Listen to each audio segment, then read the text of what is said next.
I'm Spencer Callahan. I'd like to help. Spencer Callahan is the one to see. Call 387-2323. LA 21-12671. Offices in Baton Rouge. WNXX, Jackson, KNXX, Donaldsonville, and WDGL HD2 Baton Rouge. This hour brought to you by Spencer Callahan Injury Lawyers. LA 21-12681. Offices in Baton Rouge. Cut through the static and listen to 104.5 ESPN Baton Rouge in high definition. Simply tune to 98.1 and select HD2.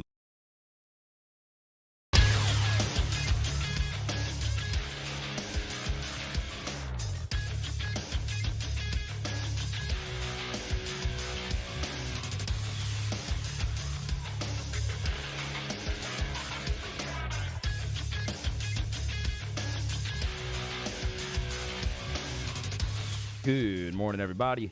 It is 7 a.m. on Thursday, May 18th. Today in Baton Rouge, expect cloudy skies with a high of 88. Coming up on OTB, presented by All-Star Toyota, LSU softball coach Beth Torina joins the show at 8 a.m., and we talk to LSU baseball coach Jay Johnson at 9:30. You can follow today's show on Twitter, Instagram, and TikTok at OTB_ESPN, or watch the YouTube channel at 104.5 ESPN. Hour number one of Off the Bench, live from the Mercedes-Benz of Baton Rouge studio, starts now. Let we go! All-Star Toyota presents Off the Bench with Jacob Hester and T-Bob Hebert. Yeah! Off the Bench with Hester and T-Bob. Hey, P, they said I got to come off the bench. All-Star Toyota presents Off the Bench with Hester and T-Bob. Yo, yo, yo. Yo, what's happening, y'all? Welcome in. Hope you're having a excellent Thursday morning. You know, Jake, do you remember from grammar? And let's preface this, I could be wrong, right? This is how I remember it. Do you remember, though, from English class when you use a versus and? A, E, I, O, and U, sometimes Y and W. Okay, yes, those are the vowels. Proud of you. Yes. If I'm saying I'm like kidding. a toy. Obviously, there's certain, yeah. Do you know when? Yeah, before an A, an I, and an E. Before vowel, exactly, yes. I always thought that was, I don't know why that stuck with me. Now, what I've always wondered, though, Jake, what if a word phonetically sounds like it begins with a vowel, but it actually doesn't? I think it's an A situation, T. You think it's an A situation anyway? I do. I've always done it the other way, where I just say "and," even if but I'm kind Do of. we have an example? Well, that's where I'm kind of stressing out a little bit. I've been racking my brain trying to find an example. There it is. The entire time, but no, I'll have to revisit It's an extremely great morning. Well, not a extremely great morning. Right? Yes, true, right? Yeah, true, because it's the next word. Okay. So it's not even necessarily what it's talking about. Anyway, whatever. I'm sorry. I did not mean to start the show in that way. Hope you're all having a great day. That was a little sojourn. T-Bob, Sojourn? Jake, yeah, just a little side path that we just went off on for a second. That's my fault. T-Bob here, Jake here, Mario here, pushing through. Our guy may have food poisoning. You got hoodie Mario. Mario, you can't let that meat spoil. You got to make sure that we can get you more freezer space or something. But yeah, I'm proud of you though, showing grit, pushing through today. Taylor, how you feeling, man? I'm actually feeling good today. Don't want to rub it in Mario's face, but I'm doing well this morning. Yeah, I didn't want to say it either. I'm feeling pretty good as well. I'm sorry, Mario. Screw y'all. Isn't so virginity a thing? Like, didn't they teach me that in history class? Isn't it what? So virginity? Sovereign virginity? What are we talking about? Isn't that a term I learned in history class? Sober-ginity? Like sovereign virginity? I don't have headphones on right now. Can I not? I think he said sovereignty. I don't know what that is. You just said sovereign. Virginity. Yeah, it was an extension of that. Sovereignty. I don't. We'll hash this out during the break. I don't know that you're putting sounds together that I've never heard smashed together. So it's breaking my brain trying to figure out if it's a word. Is it something they're making Supreme power or authority. Sovereignty. Oh, sovereignty. Sovereignty. There's no way that's what you were trying to say. Yeah, I could have. Okay. So it was a real word. We were just you were just going the pure phonetic pronunciation. I feel you, dude. Wow. Hell of a start to today's show. YouTube.com/1045 ESPN. Hit the like button, as I hope that you all have so virginity over your own little kingdom today, and everybody listens to you and does what they need you to do, or what you need them to do. Okay, on this first hour, we got a lot of LSU news to get to. First, I want to do a little UJ scouting report, boys. We're not going to spend too long on it, but start to get ready for that. I mean, it is game day, Paul Skeens Day today. What are you going to expect going in tonight? Then we want to talk a little LSU football, as Mekhi Wingo is in the news. Mekhi Wingo's weird. It's like somebody that maybe we're kind of forgetting about, but, forget about it at your own risk. I think there's a legitimate question as to whether or not LSU could have the best interior defensive lineman tandem in the entire country. We got a list to complain about because, that's what we do, baby. CBS Football came out with their top 25 Power 5 coaches, right? And imagine this. I have some quibbles.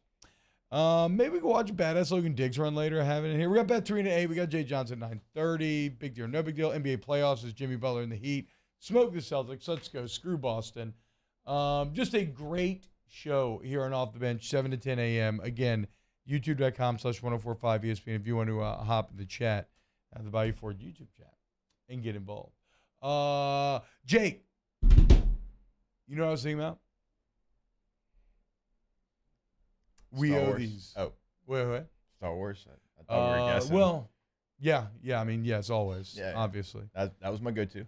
Well, yeah, that's appropriate because yesterday, Aaron Murray was filming snaps from the Georgia campus, and he was in some studio, and the studio was completely black with like red trim. I mean, it could not have looked like it was more a piece of the interior of the Death Star, which is appropriate because Georgia football right now, we've talked about it recently, is a Death Star. And guess what? Last December, they aimed that weapon at us and they obliterated us. And granted, you can say, oh, but our offense did pretty good. We did that. Well, that's how good they are, is that we're celebrating doing pretty good against like a 50-30 ass. The point of all this is I feel like we've let this Georgia baseball team skirt by. Okay? We owe these bastards. We owe these bastards for what they did to us in Atlanta, for the overall cognitus, for the roadblock that they represent to the football dreams coming true. And you have an excellent chance in Athens this weekend to knock them out in the playoffs, secure a national seed. There is no excuse. They've been good in Athens. They've taken out 3 top 10 opponents in Athens, right? They took 2 or 3 off of Kentucky. They took 2 or 3 off of Tennessee. They swept Arkansas in that stadium. So you cannot go half step. You cannot go light. But in this scenario, you are the Empire. You are the Georgia Bulldogs. Go play like it and go beat the hell out of them in Athens, dude. You have to take advantage of it, and you need it for your self-confidence as well when you look at how the last 2 weekends have gone for you. So to go on the road, the last thing that you want to be doing is limping into Hoover. Yeah. You don't want to go. You go to Athens, and then you're going to stay there, and then you're going to go to Hoover. You do not want to lose 2 of 3 or, heaven forbid, get swept by the Georgia Bulldogs. At minimum, you do want to, because you need to create that swagger, get that juice going back into the team that was #1 in the country all the way almost to the middle of May.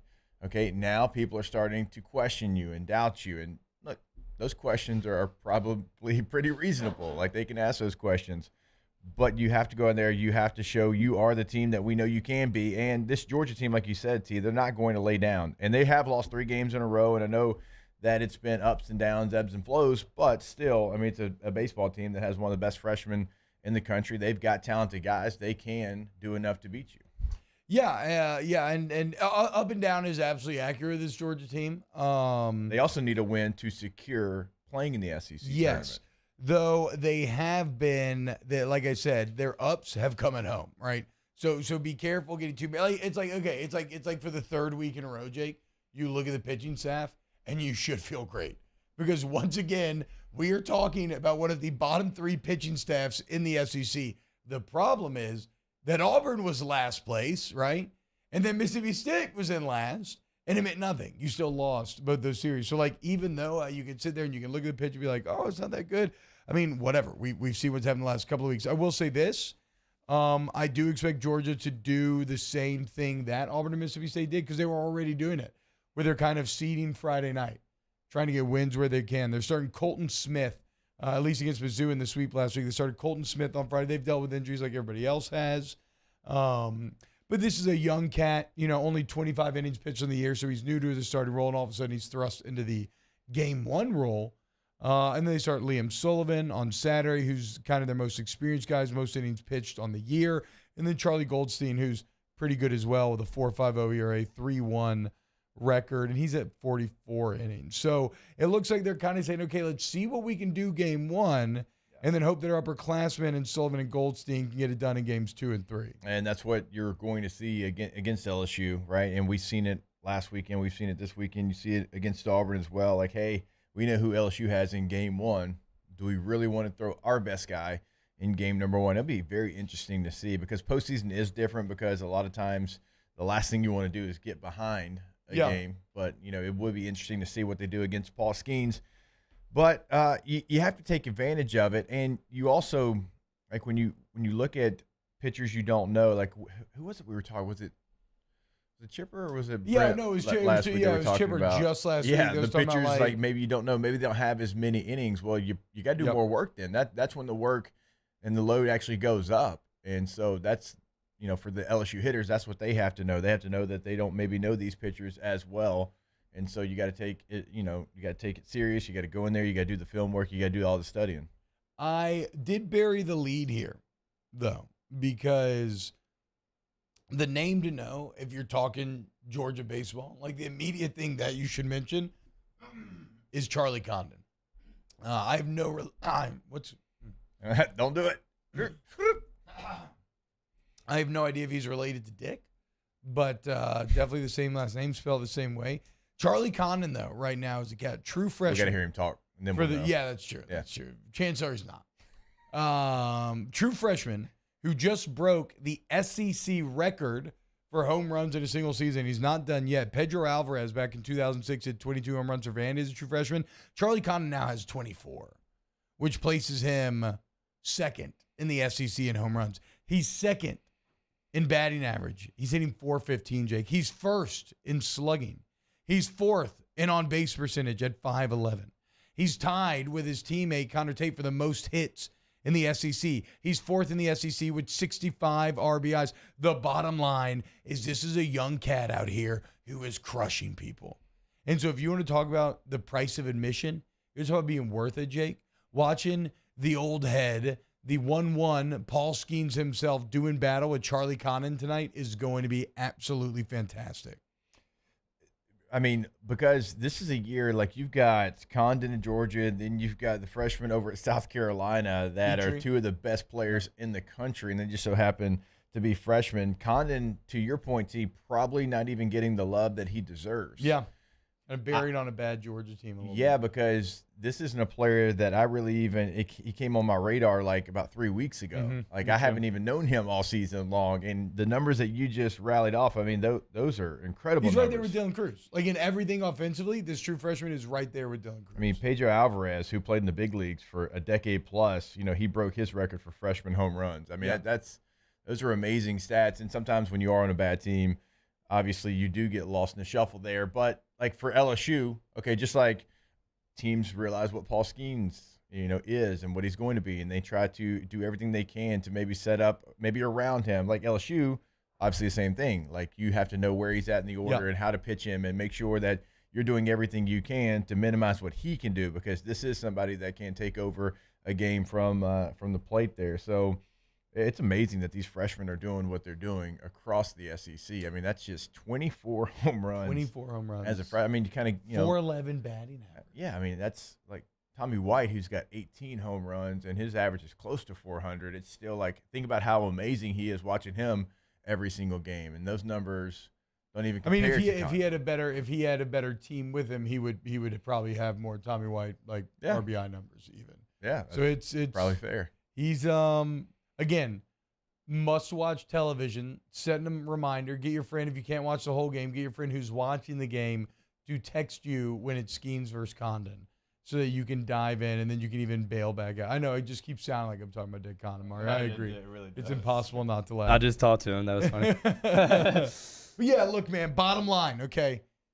It's the men of Athens going against a team that has been the pole-to-pole 1 seed before this recent wobble. And look, like I said, and Foley Field this year, they've taken out Kentucky. They swept Arkansas. They've taken 2 or 3 off of Tennessee. So do not, I mean, I don't know how you could have last couple weeks, Jakes, but do not go in overconfident. This is a sneaky good Georgia team who is fighting for their tournament lives. They're going to be well motivated. Yeah, and they're obviously, like you talk about them being motivated. They just lost to Missouri and got swept, and that was on the road. But they're fighting with Mizzou to make sure they get to the SEC tournament. And Mississippi State, obviously, they've got to go out there. They've got to win all 3 games, and they got to hope that one of these teams gets swept so they can get into the SEC tournament. But, yeah, this is a team that is going to be as focused and as locked in as you can, knowing that they still have work to be done, and they lost to a team that they probably feel like they shouldn't have lost and certainly gotten swept by in Mizzou. So it's a hard team to figure out because it's like, okay, is it that team? Is it the team that took 2 of 3 from Tennessee? Is it the team that lost 2 of 3 to a bad Ole Miss team? Is it the team that swept Arkansas the week before? The crazy part before they lost to Ole Miss. I mean, even the Florida series. I mean, they won a game on the road. Yeah. Game 2, they were right there. It's a 2-1 game. They had a chance at the end of the game to win that one. So it's certainly a capable team. Again, don't let the record kind of indicate you just going in there, taking care of business, rolling out, the ball and thinking you're going to sweep. And I'm pretty sure that if you win 1, you mathematically guarantee a double bye. It would depend on a potential tiebreaker with South Carolina because y'all could end up with the same record. But if you win 2, Jake, mathematically, it's a guarantee that you'll get the double bye next week. And you would have to be assured that 2 wins makes you a national seed. So, Georgia has stuff to play for, but you have very clear and tangible goals to play for. And like we talked about on Scone and T last night, at the end of the day, the recent wobbles do suck, Jake. But, you still set the table.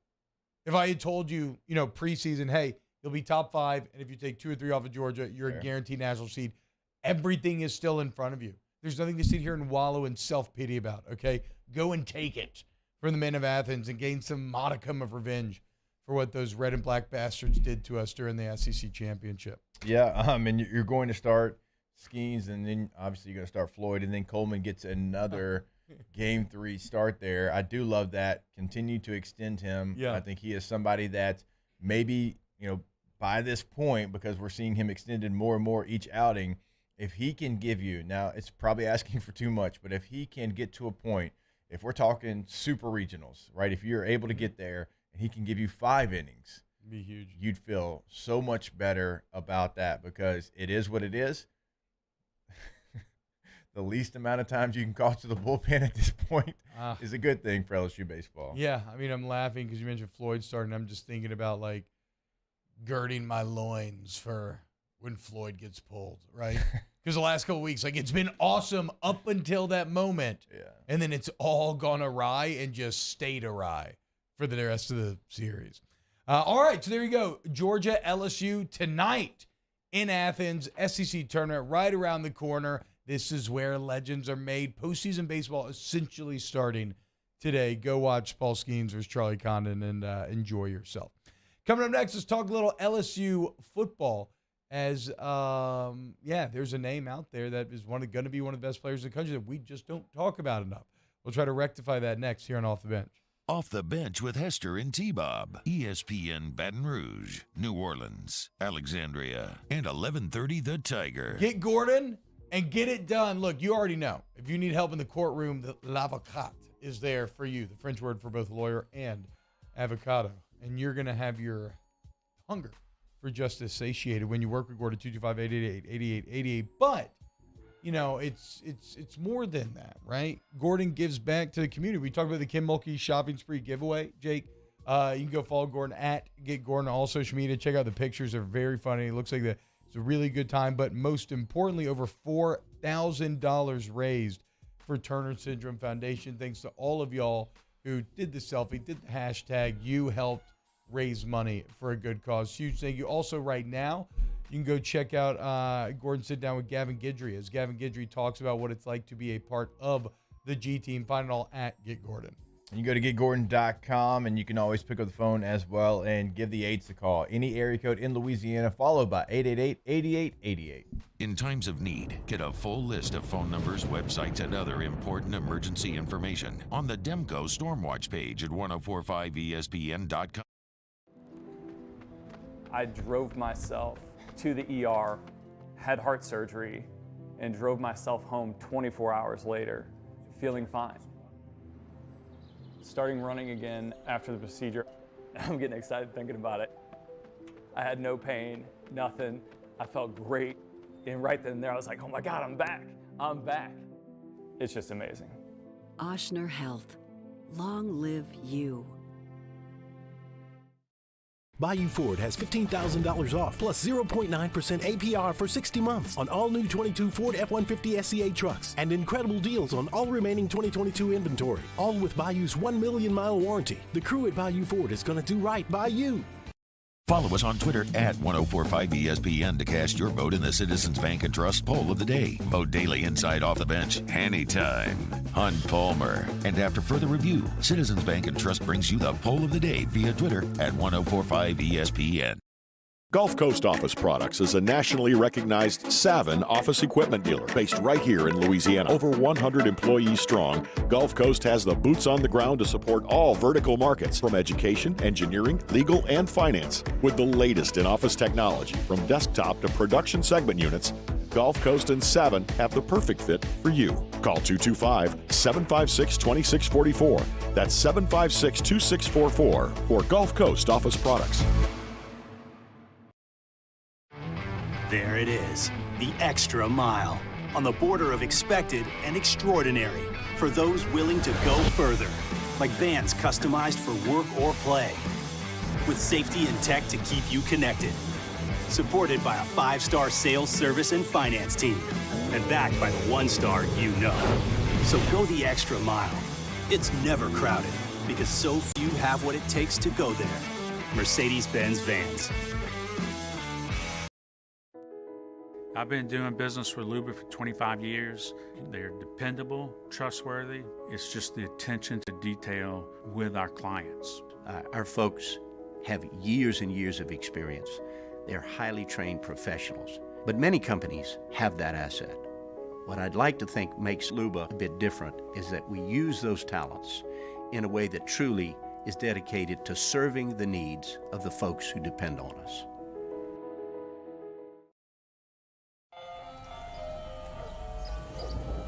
Hey there, little buddy. What's the matter? What's the matter? My windows, siding, and my door. That's what's the matter. Relief Windows can fix all of that. I got you. Pop, pop. What's up? Oh my gosh, look. Curb appeal. That's a good looking. Hey, it's Hunt. Join me for a Thursday edition of the Hunt Palmer Show. We'll get you ready for LSU in Georgia with Anthony Dasher over in Athens. Hunt Palmer Show, 1 to 3 weekdays, 1045 ESPN, Baton Rouge.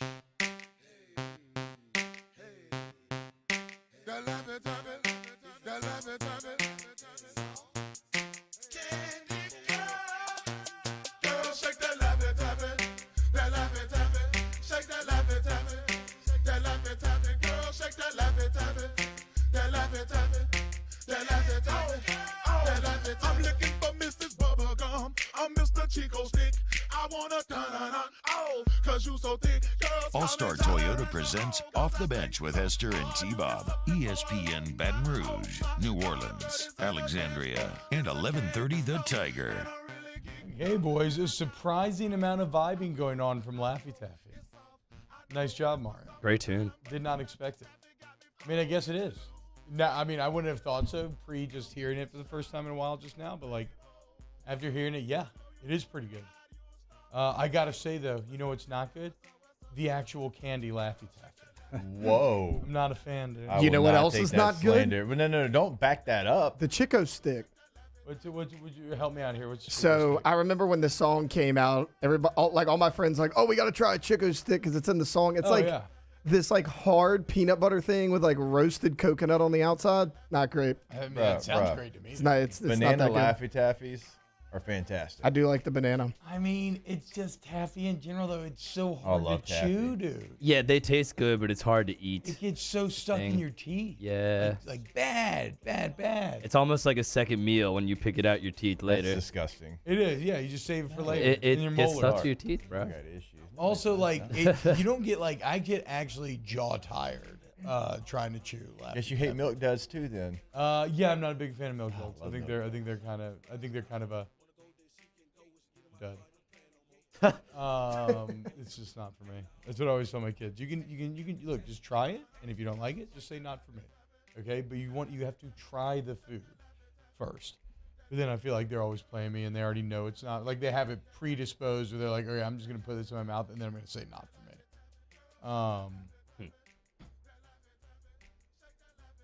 You know who is for me, Jake?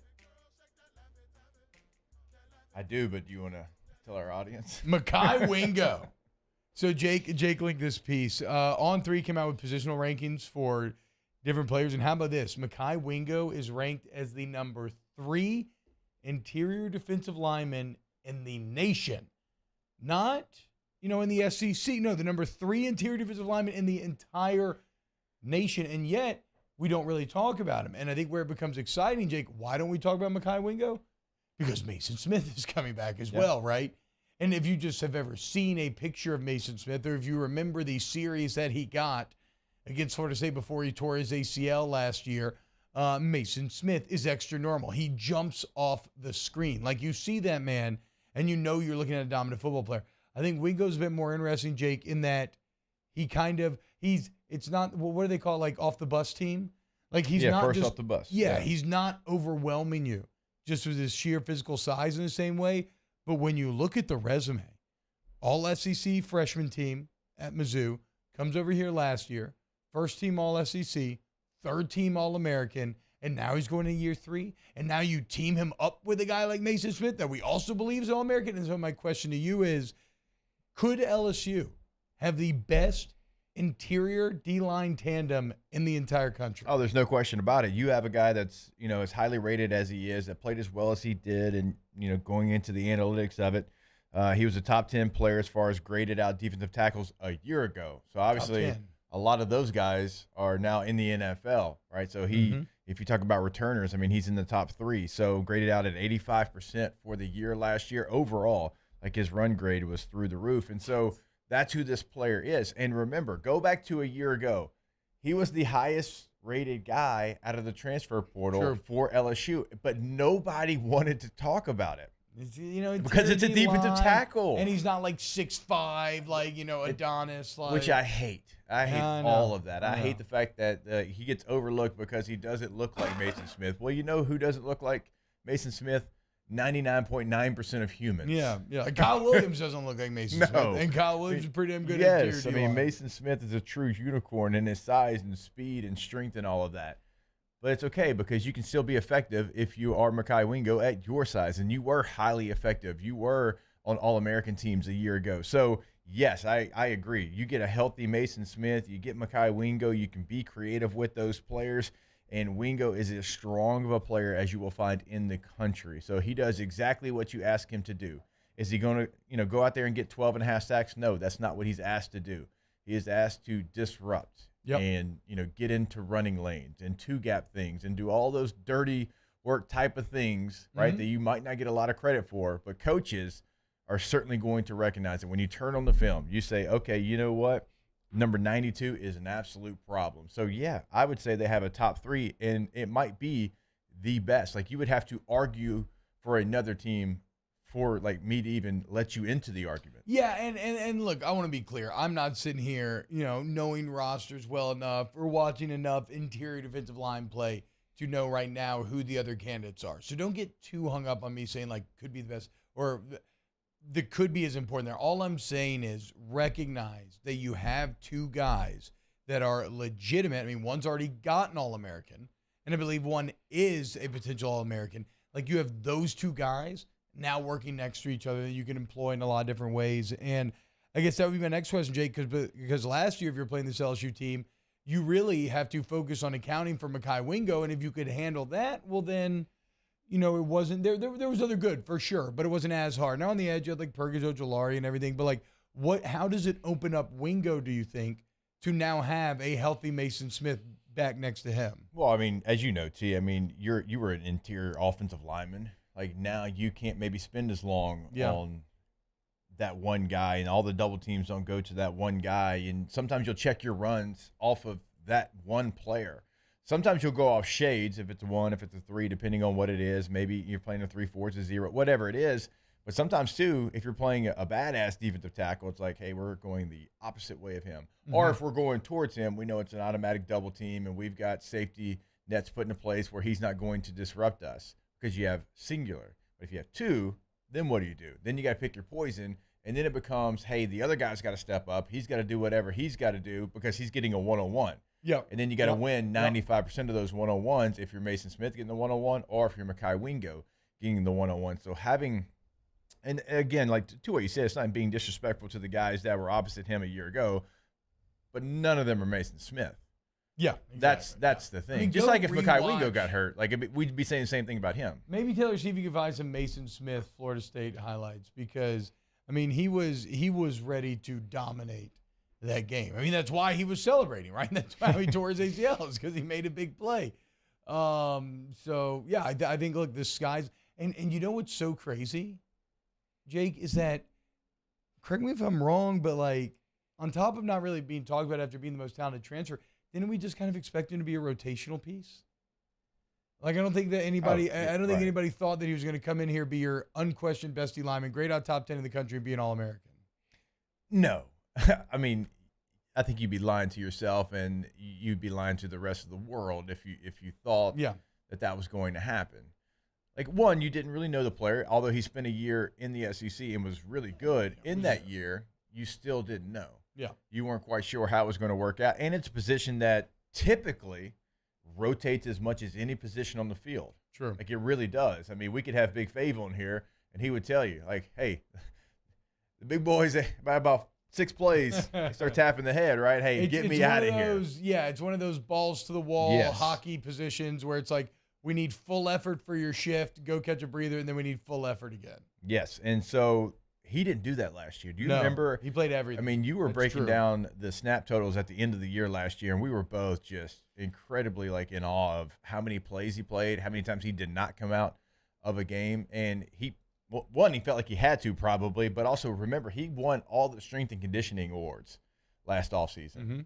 So he was ready. Like he had prepared himself to play like he did a year ago, but now he doesn't necessarily have to do that. So could you get even more from a guy that was on All-American teams a year ago? Because, hey, maybe he does get 7, 8 plays off in a game where he wasn't coming out of the game. No. What game was it he played every snap?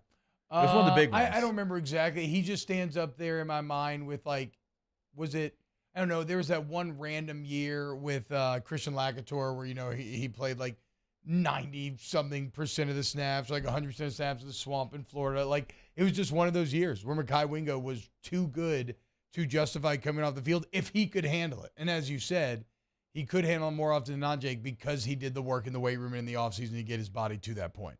Yeah, that's what you have to do. And, you know, and you have other guys too, like Jacoby and Guillory is still on this team. Like that's a player's played a lot of. Yeah, he feels like he's on the edge of breaking. Like if he could be really impactful. He's already good, right? A legitimate starter, but like, can he take that next step and enter his own sort of all-conference conversation? Yeah, I mean, and last year, a year ago, you had Jaquelin Roy, who had a lot of fanfare and got drafted, obviously, this last draft. So he's a very talented player. But like Mekhi Wingo was the story. Yeah, right. 100%. And so like Guillory's going to be that third rotational piece, just like he was a year ago. But the Mason Smith portion of this kind of changes it not only for LSU, not only for Mason Smith, but for Mekhi Wingo, because it's going to give him more opportunities against different blocking schemes that he just did not see a year ago. So I can't wait, man. You should be excited if you're an LSU fan, and just know that Mason Smith is going to be on the revenge path, and Mekhi Wingo, it's going to be interesting to watch him approach it, as now he is going to be kind of heralded, right? And everybody knows he's the big dog coming back. Will he keep that same edge? We'll find out here in just a couple months, boys. All right, when we get back, Want to talk some CBS NCAA coaches ranking. Where do we agree, disagree? Keep it locked right here on Off the Bench. Off the Bench with Hester and T-Bob. Go to allstartoyotabatonrouge.com. All-Star Toyota of Baton Rouge is the dealership. You just throw .com on the end. You get to the website where you can find your next Toyota. Maybe you want to order with Express Toyota, which is crazy. You can actually just buy vehicles right there from the website. I would say go into airline. Go see them off Airline Highway, or get on the website and chat with sales or service representatives. Kind of nail down what you need. But the bottom line is, whatever your needs are, the answer is at All-Star, right? You just have to find it. And they will be your Sherpa going up that car buying mountain, okay? And they're going to lead you to the summit where you're going to be happy, whether it's like a minivan, Tundra, Tacoma, whatever. Go to All-Star Toyota of Baton Rouge. We've been telling you over the last couple of days and really weeks, and you know it's coming. It is that summer vacation. A lot of you probably get out of school either this week or next week, and you're going to hit the road. Well, if you need something bigger on the road, go rent a Toyota today. All-Star Toyota of BatonRouge.com. Our listeners fire off their opinions on the jimsfirearms.net hotline at 499-1045. Keep listening for your next chance to shoot us your thoughts with the jimsfirearms.net hotline on 1045 ESPN Baton Rouge. Get 3.99% financing at Corval Toyota in Opelousas on select 2023 models. We also have a large selection of pre-owned inventory. So come on down to Happy Town. That's Corval Toyota in Opelousas. Happy Town, USA. The world's leaders in obesity research, obesity medicine, and obesity science are right here. We're doing something that no one's ever done, or trying to answer a question that no one's ever asked before. Pennington is a real jewel when it comes to research. We are finding the solutions to the world's worst chronic disease, which is obesity. Louisiana needs Pennington Biomedical. When is a taco more than just a taco? When it's Government Taco. Voted best tacos 3 years in a row by 225 Magazine, Government Taco puts the most delicious spin on tacos the capital area has ever seen. With creative combinations like the Magna Carrot, the Filibuster, or the Steak of the Union. Plus perfect tortilla chips paired with the best salsa and queso you've ever had. And happy hour every day from 3 to 6 p.m. and all day on Thursday. Government Taco, 5621 Government Street. Gulf Coast Bank and Trust is giving our customers the power to bank anywhere, anytime during this challenging event. And we're right there with you. Our mobile banking app is a smart way to manage your money and time. Gulf Coast Bank and Trust, the bank that cares about you. Bayou Chrysler Dodge Jeep Ram has $20,000 off new 22 Ram 1500 SCA trucks and incredible deals on all remaining 2022 inventory, all with Bayou's 1 million mile warranty. The crew at Bayou Automotive is going to do right by you. Gulf Coast Office Products is a nationally recognized Savin office equipment dealer based right here in Louisiana. Over 100 employees strong, Gulf Coast has the boots on the ground to support all vertical markets, from education, engineering, legal, and finance. With the latest in office technology, from desktop to production segment units, Gulf Coast and Savin have the perfect fit for you. Call 225-756-2644. That's 756-2644 for Gulf Coast Office Products. Follow us on Twitter at 1045ESPN to cast your vote in the Citizens Bank and Trust poll of the day. Vote daily inside Off the Bench, anytime. Hunt Palmer. And after further review, Citizens Bank and Trust brings you the poll of the day via Twitter at 1045ESPN. There it is, the extra mile, on the border of expected and extraordinary, for those willing to go further, like vans customized for work or play, with safety and tech to keep you connected. Supported by a 5-star sales, service, and finance team. And backed by the 1-star you know. So go the extra mile. It's never crowded. Matt Moscona inviting you to join us for Thursday's AFR, presented by the Aesthetic Medicine and Anti-Aging Clinics of Louisiana. Game 1, LSU-Georgia. We'll preview it. Kendall Rogers from D1 Baseball. Join us 3 to 6, 1045 ESPN Baton Rouge. I'm ready to go right now.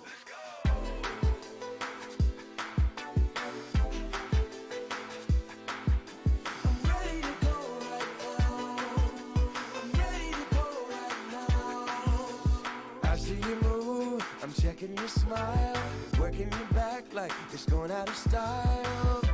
Shake just a little bit faster. Shake just a little now, girl. I'm dying to meet you, so let's mess around. Got an obsession with us getting down. All-Star Toyota presents Off the Bench with Hester and T-Bob. ESPN Baton Rouge, New Orleans, Alexandria, and 1130 The Tiger.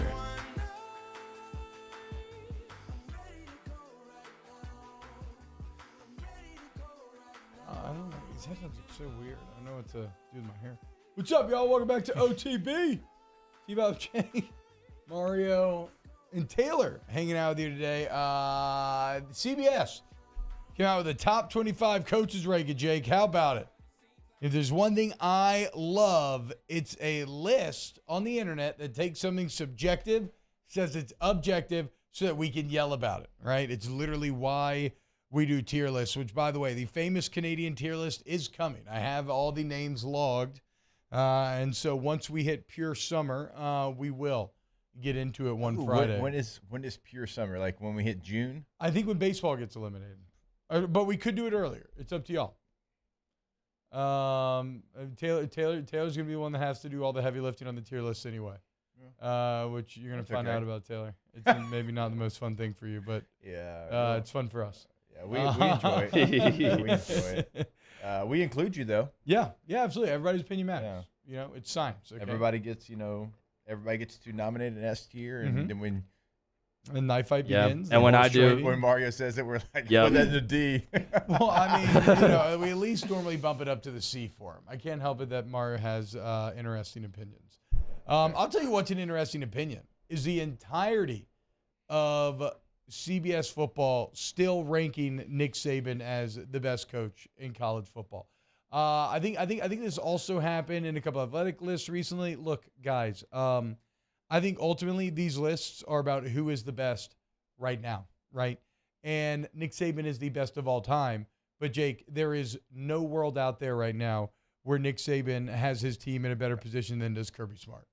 Yeah, I mean, if this was historical list, then we're keeping Nick Saban number one. Yeah. But when you have a back-to-back national champ that is the odds-on favorite to win a third championship in a row, which is just completely unheard of, certainly in today's college football, that guy's going to be number one. And so this list is kind of confusing for me because I'm not sure, is this based off what they've done or what you think they're going to do right now? Because I see coaches placed in both places. Yeah. Because, like if we just looked at the top 10 right now, like James Franklin at 10. Yeah, they had a good year last year. They won the Rose Bowl, but is James Franklin really at number 10? He's up 5 spots from number 15. So I'm like, okay, well, is that now or is that because of what he's done? Ryan Day being at 8, it's almost criminal. Yeah. There's not 7 better coaches in the country than Ryan Day. That's a little crazy, dude. I mean, I would honestly have Day. Okay, because there's a clear delineation, right? And all of these list takes, the top 3 are some mixture of Dabo, Saban, Smart. Yeah. Because they all have the natties that nobody else has. Right. And that's we are so obsessed with it, with ring chasing and everything, that we kind of lose ourselves. Everything goes out the window. So it becomes an exercise, and okay, that's your top 3. Now, even though I would disagree with Dabo's ranking on this list, not that he should be far down, but like Dabo at 8 would make a lot more sense to me just in terms of what's going on right now. But we'll see. Maybe proves me wrong. I agree to that. But that's how they want to do this list. Okay, that's fine. But like first on the outside looking in, because Ryan Day's a shanked field goal away from being I was a gonna national say, champ. like it should easily be Ohio State or even Brian Kelly, because like they are the ones who have done the most without winning that national championship. And then Lincoln Riley's in there too, because what he did at Oklahoma, getting close a bunch, but never quite getting across. 0-3 in the college football But playoff. I probably would have gone Ryan Day 4, and then either Kelly or Riley right behind him, and then I guess it does become weird with Harbaugh. And then you got Harbaugh, and if Harbaugh beats TCU a year ago, he's jumping Lincoln Riley because they're both combined 0-5 in the college football playoff. Maybe I would go Harbaugh and Day then. I would go Harbaugh and Day ahead of Riley and Kelly. The Riley piece of it, and you kind of know how I feel about this. I think a lot of regular season success I think getting to those CFP is very, very difficult. The quarterbacks that he had there, I mean, Mayfield, Murray, Hurts, just blows my mind. I mean, it's incredible. But him and Harbaugh, it's like, you know, if you want to get into that next level, you have to at least win a playoff game. Yeah. And so that's, you know, them being 4-5, I think I'm with you. Not far back, maybe 1-2 spots apiece, and they stay together because it does feel like they're tied together. But so give me what your top 8 would be then. What would Jake Hester do for his top 8? I mean, I think I'd have Kirby 1. I think I'd have Nick 2, and then you start getting into the situation. Probably Day 3, BK 4, Harbaugh 5, Lincoln 6, Whittingham 7. I do like that actually there, and then 8. Then eight becomes probably Dabo. Because you do have to respect. I mean, look at the guys championships, behind. There's nobody else that you put ahead of Dabo behind. No, and they did, like, they had a good year last year. Yeah. Like, they did not have maybe a Clemson championship year because the expectation has been built to such a high standard, which you can appreciate that. But also, like, 10-3 gets you put 8th. Yes. You know, I mean, it's a fine year for a normal school, but it's not going to put you first or second on this list or anything like that. I think I would actually agree with that. And then Fickleton, I mean, look, Franklin, Fickle and Franklin 9-10, I'm fine with because I know you might want Sonny Dykes over Franklin. I'd be like, okay, whatever. Kleeman's definitely done great. But then you get into like Kelly, Kiffin, Clausen. And the list just kind of spins out from there. And you have to do it more years, yes. But you know what Sonny's done that a lot of these coaches haven't done? Won a college football playoff game. Won a playoff game, I know.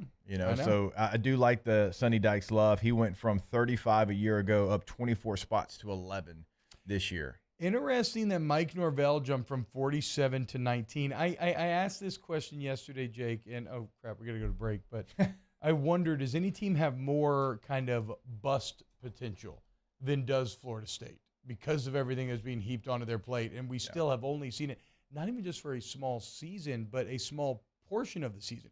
Because they were 3-3. Mike Norvell was going to get fired. Florida State still sucked. And then everything changed. Yeah. And they went on that incredible run in the year, and now they're, thought to be a top 5 team in the country. Yeah, that's an interesting conversation to have because they do have so much juice.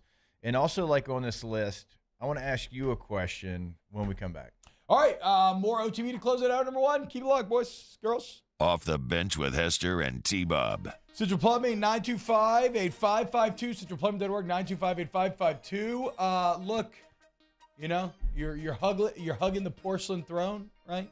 Got to make sure all that's working well. If anything goes wrong, well, Central Plumbing is there for you. Not for like the stomach bug portion, but for the plumbing portion, right? Not your pipes, but your house's pipes. And they've been at it for 5 decades, y'all, which, again, that shows you customers love them, but also shows you that you're not going to be able to hit them with any problem that the Payne family hasn't already seen and done know how to fix. I don't care if you got a new house, old house, red house, blue house. When you got a problem with your poo house, you call CentralPlumbing.org. You never want to have a problem with that last house that he talked about. So if you do have a problem with that house, don't try to fix it yourself. Call in the professionals. Call Central Plumbing 24/7. You got a problem with the poo house, bro? Emergency service. Come on. 225-925-8552 and always online at centralplumbing.org, centralplumbing.org. In times of need, get a full list of phone numbers, websites, and other important emergency information on the Demco Stormwatch page at 1045ESPN.com. There it is, the extra mile, on the border of expected and extraordinary for those willing to go further, like vans customized for work or play, with safety and tech to keep you connected. Supported by a 5-star sales, service, and finance team. And backed by the 1-star you know. So go the extra mile. It's never crowded because so few have what it takes to go there. Mercedes-Benz Vans.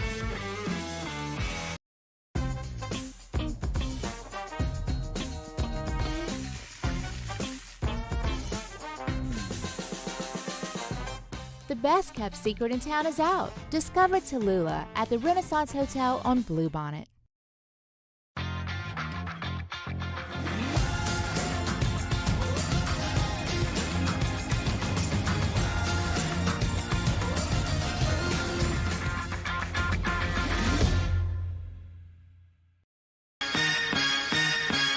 Turn my music high, high, high, high, yeah. You don't know what sure I do. I'm from the streets where the hood can swallow on me. Bullets will follow on me. There's so much that you could run the slalom. And cops comb this top to bottom. They say that we are prone to violence, but it's home sweet home. Where personalities clash and chrome meets chrome. Prices up and down like this Wall Street. All right, let's say ah.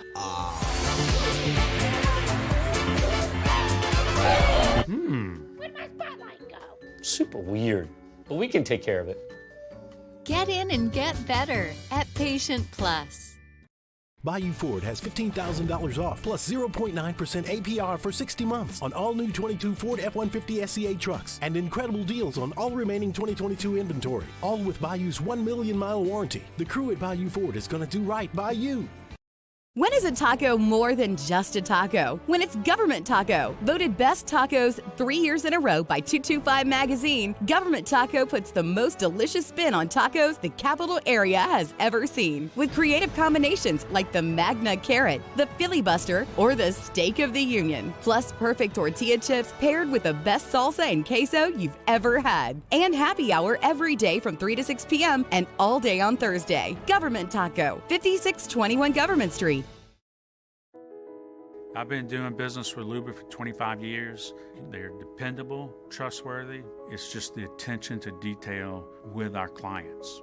Our folks have years and years of experience. They're highly trained professionals, but many companies have that asset. What I'd like to think makes Luba a bit different is that we use those talents in a way that truly is dedicated. Jimmy Odd and Charles Hanniger for the Thursday edition of Game Time. We're live at Jolie Pearl Oyster Bar, downtown facing Town Square. We got a really good golf tournament. We got Major League Baseball. We got hockey. We got horses with Colucci. A little bit of everything. Game Time, 104.5 ESPN Baton Rouge.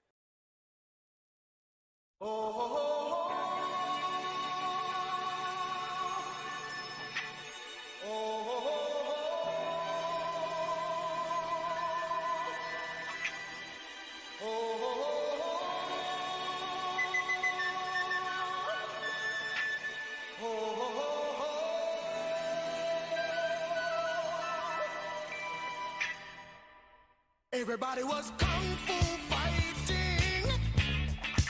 Those kids were fast as lightning. In fact, it was a little bit frightening.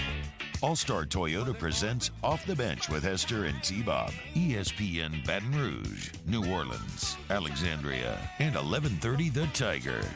Welcome back to OTB. We're having a very spirited debate in here because Mario did raise a pretty good point in that, you know, it's tough to think about Brian Kelly being over Dabo Swinney on this when he has a much better resume, and they had very similar years last year. Both 10-win seasons, both with some, you know, a bad loss or two mixed in there. And it's a very fair point, right? In that I guess what I was doing subconsciously and not realize until you called me out, and it was, I was really projecting going forward with those two guys, right? Unquestionably, Dabo should be ranked higher due to what he's done up to this point and how recent that success was. But it does become interesting to think, if I ask you the question, who would you start a college football program with today, Brian Kelly or Dabo Swinney? I think, certainly we're biased here, right? Because that's the guy that we're cheering for. So, but I do think if you were to do a national poll, I feel like Kelly would come out on top of that. You know, I don't think it would be like some overwhelming landslide defeat, but I do believe that the majority would end up choosing Kelly just because the direction that his program appears to be trending versus the direction that Clemson appears to be trending. But we'll see. I mean, Brian Kelly's going to have to live up to it here in year two where they're Well, that's kind of how I took this list. best. If we're taking Saban off the top spot, then that's a conversation that we're having. Yeah. You know what I'm saying? essentially. And Yeah. so, and we were talking about Dabo right now is taking two players in the portal the last 2 years. Last year, it was a player that he had already had at Clemson and came back. This year, it's Bear Bryant's grandson, who obviously Dabo has strong ties with, being a player from Alabama. Yeah. So, that real. portion of it, like not being willing to go into the transfer portal and some of his comments about the NIL, I still think Dabo's a hell of a football coach. But I need to see that he can still do it the old school way and be successful. Maybe he can. And a part of me is kind of like, okay, can you go do it without transfers and trust your high school recruiting? I can appreciate that approach. Yeah. And I like the Garrett Riley hire. Great hire. And that was outside of the norm for Dabo. Yep, true. Like, Dabo has been loyal to a fault. And I've said it many times. There's worse things to be in this world than loyal. But he has been. He's elevated from within. Right now, Brent Venables, when he brought him in, that was a big move. But recent history, he had elevated guys from within his own program. Now he's like, I can't do that anymore. Last year's quarterback situation was bad. I've got to go get Garrett Riley, who was the one of the hottest names out there. Like, probably him and probably Kendall Briles, right? Those were the two names, offensive coordinator 100%. wise, that everyone wanted. So, and he had to fire one of his guys to make the He move, did. like you said. Like Like his those somebody guys. he promoted from the inside. He's always promoted from the inside. If guys bide their time, they get rewarded. Yeah. And as you said, this is him stepping outside of that pattern. So Yeah. there's some growth there. But again, I don't think I'm out of pocket for saying that I would rather start a program with Kelly than Dabo right now. no, after seeing what BK did a year ago with a hot mess of a situation, Yeah. and to go win the West, to beat Alabama at home for the first time since. There's a Anybody, what's the first time they beat Alabama at home since when? 2010. Yeah, Oh, okay. LSU? Yeah. Yeah, since 2010, yeah. I mean, we never, but like, it goes beyond that. We never beat Alabama. LSU never beats Alabama in Baton Rouge. Like when it's happened in recent history, it's almost always been in Tuscaloosa. So, hey, let's make it happen again this year, man. Because guess what? Is that 2 of the last 4, boys? Yeah. If you win this year, what is that? It's 3 of the last 5. You know that. I'm good at math. That's a simple majority, okay? Hey, you win another one, Lou Suck it, Brown. Ty. We call that a winning streak. It's been done before. Yeah, hell yeah. Eat it, Bama. We can talk more about savings. I think there's some conversation there if we want. But let's do Beth Torina next. Off the bench with Hester and T-Bob. Go to RejuveMeMedical.com. Restore me, refuel me, rejuva me. Look, man, if you want to feel younger, better, stronger, faster, go into Rejuve Me and see. That'd be very funny. You go in, you're like a normal adult, and you're like, I want to be fast. See how they respond. But no, seriously, go get your consultation and see what your body needs, man. They're going to draw your labs. It's free, and then you kind of learn where your body's deficient. And through this, Jake, they've actually caught some kind of scary medical things early on that's literally helped save people's lives. So, like, figure out kind of where your health is at, where your body needs, where it could be, what your potential is, and then reach said potential, all with Rejuve Me Medical, RejuveMeMedical.com. I would even tell you this, even if you've gone in the last year, I would think about going back in, because our bodies are always changing. Like, your body, if you're not feeling right, maybe, yeah, you went a year ago, but now you have something that's completely different. So get that consultation set up at RejuveMeMedical.com. Electricity is all around us, and our families depend on it. Every day is sparked by the power of a cold drink or a warm meal, a movie night, and a comforting light at the end of a dark hallway. From sunrise to sunset, playtime to bedtime, our team is ready to take care of your electrical needs. Even in the case of an after-hours emergency, the light in your life shines brighter with Mr. Electric.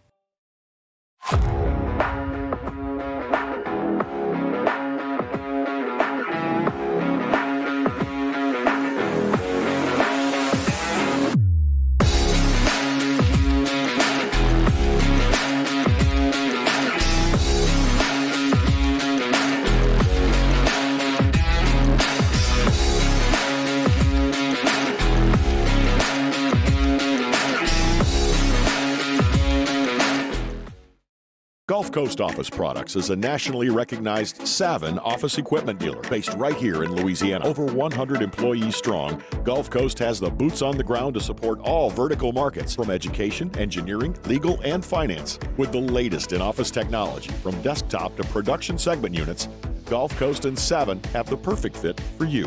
Call 225-756-2644. That's 756-2644 for Gulf Coast Office Products. There it is, the extra mile, on the border of expected and extraordinary, for those willing to go further, like vans customized for work or play, with safety and tech to keep you connected, supported by a 5-star sales, service, and finance team, and backed by the 1-star you know. So go the extra mile. It's never crowded, because so few have what it takes to go there. Mercedes-Benz Vans.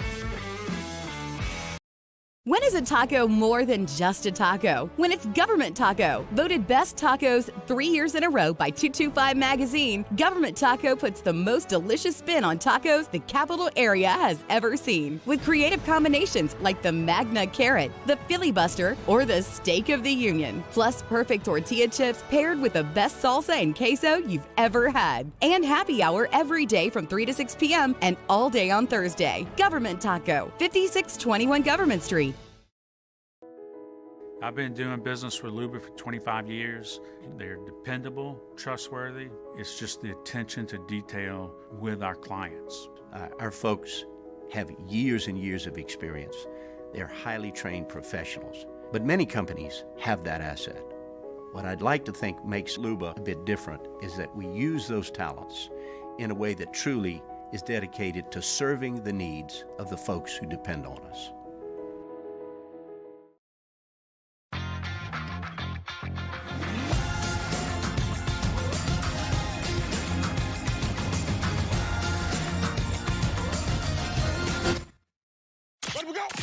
All-Star Toyota presents Off the Bench with Jacob Hester and T-Bob Hebert. Yeah. Off the Bench with Hester and T-Bob. Hey, P, they said I gotta come off the bench. All-Star Toyota presents Off the Bench with Hester and T-Bob. Yo, yo, yo.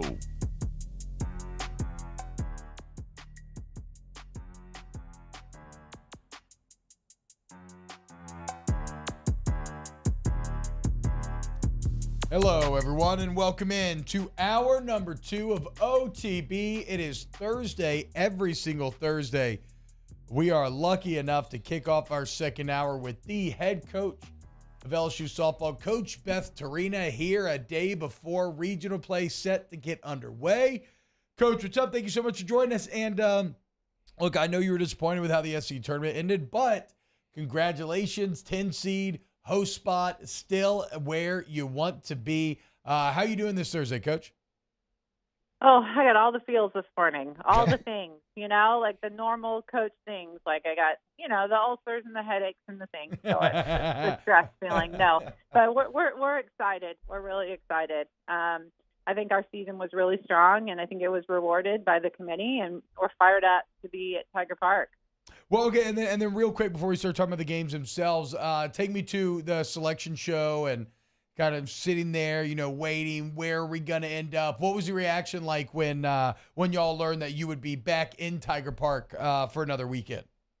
Yeah, I felt confident in the resume we were putting forth. I felt confident we were going to be in the range where they spotted us. Of course, We hoped for the top 8, right? Everybody does, but I felt pretty confident we fell in the range where I thought we would fall. So, I think even though we ended up not in the SEC tournament as long as we wanted to be, the silver lining is we have done a lot of work. I mean, our team has been truly getting after it here.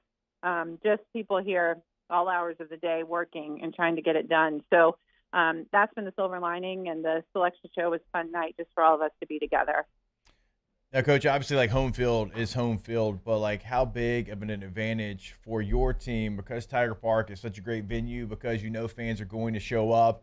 And, also, the Raging Cajuns will bring some fans as well. So there's going to be a great atmosphere at Tiger Park. But what advantages does that give you as far as not having to travel?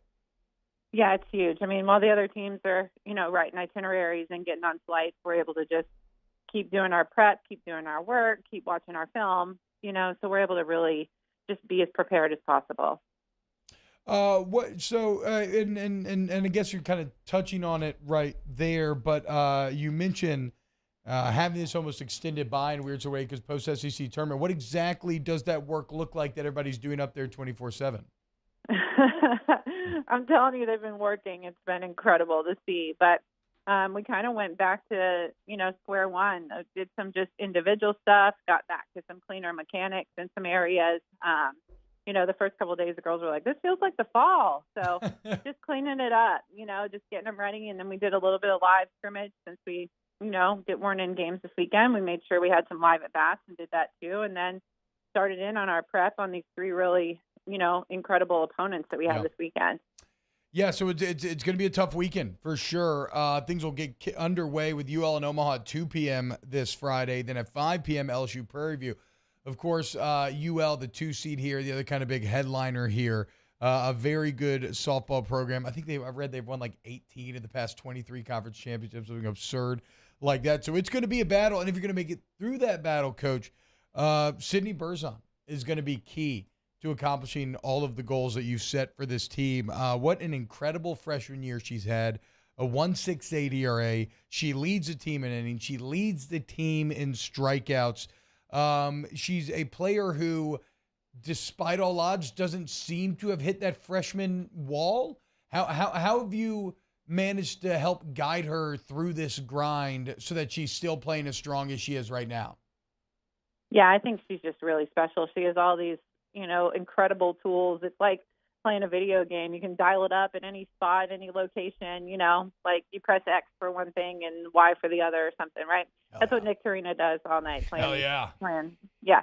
But I think the other reason why she's had such a great season is she's just been able to work with Allie Kilponen. And while a lot of the teams have, know Allie's name and prepare for her, Sid has been able to fly under the radar for a little bit of this year, kind of be the unknown and then protected some by Allie. So we're lucky to have them both, and Allie's throwing great too. So I think it should be really tough to face both of them. Well, and that's exactly where I wanted to go next, was asking about that relationship, right? Because sometimes it can kind of be one of those, is the old salty vet kind of protective over their status, right? And over their mound and over being the guy on the mound, and all of a sudden you have someone who is so good at coming in. Like how has Kilponen been that kind of mentor guide? What's the relationship been like?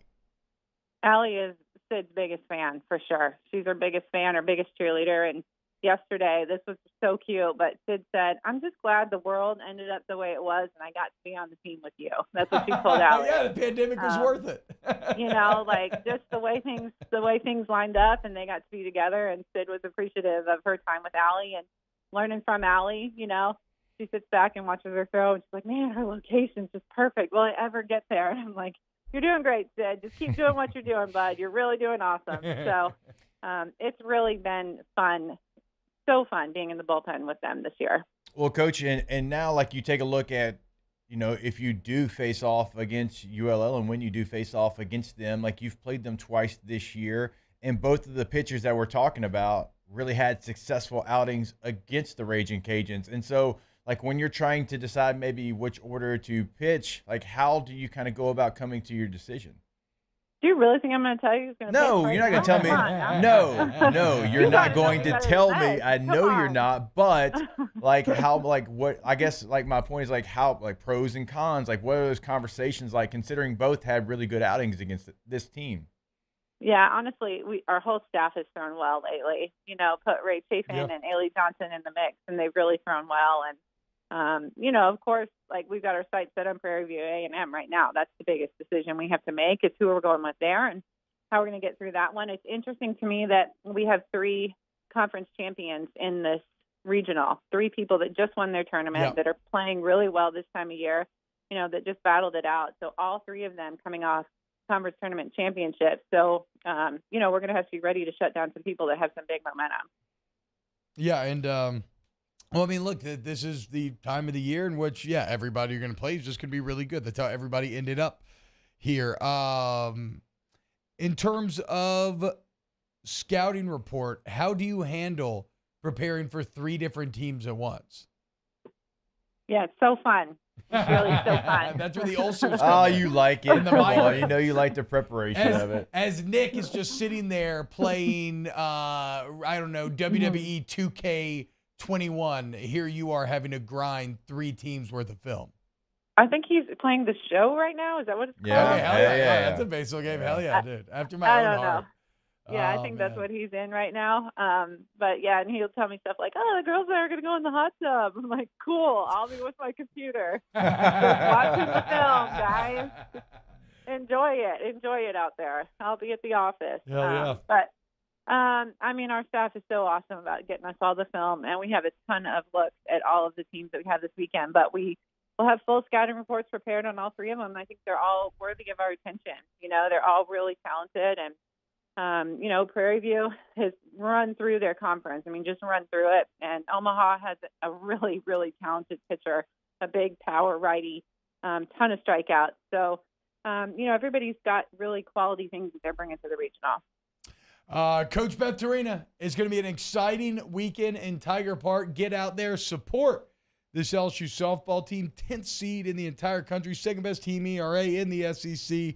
Honor the legends like Alec Capone and Taylor Pleasants. Go watch them all this weekend. That'll be 5 p.m. tomorrow, LSU Prairie View. If you want to watch the whole thing, 2 p.m. UL in Omaha. If you want to do a little scouting for yourself, is going to get underway. Either way, very excited weekend. This is too much information, Coach, but I am getting snipped tomorrow morning, and I just want to go ahead and thank you for providing me some excellent entertainment. I'm going to be locked in, okay? I can't go anywhere. Doctor's orders. Can't do anything. Yeah, Coach, I don't know what you say to that. I have no idea. So a massive thank you ahead of time.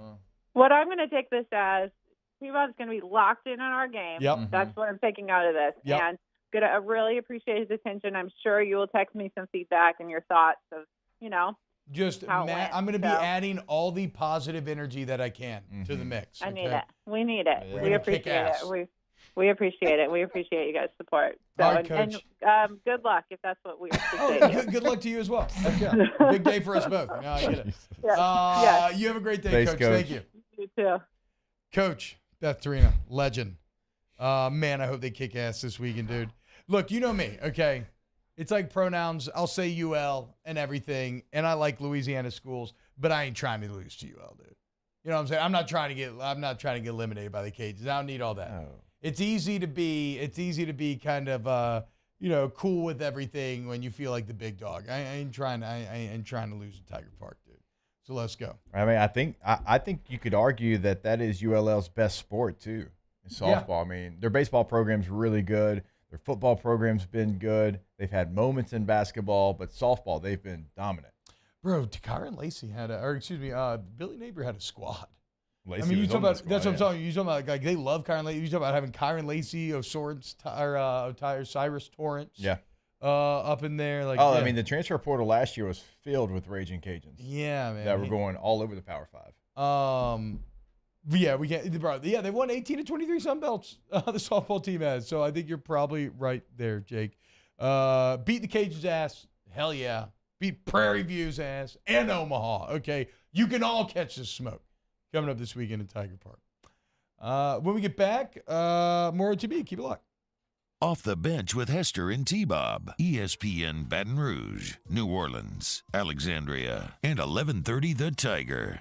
The Read So Nice, we do it twice because All-Star Toyota loves OTB, okay? And we love the people that love the show. We love the people that help support us and help make this show possible. And so if you like the show and you enjoy it, you know what you can do?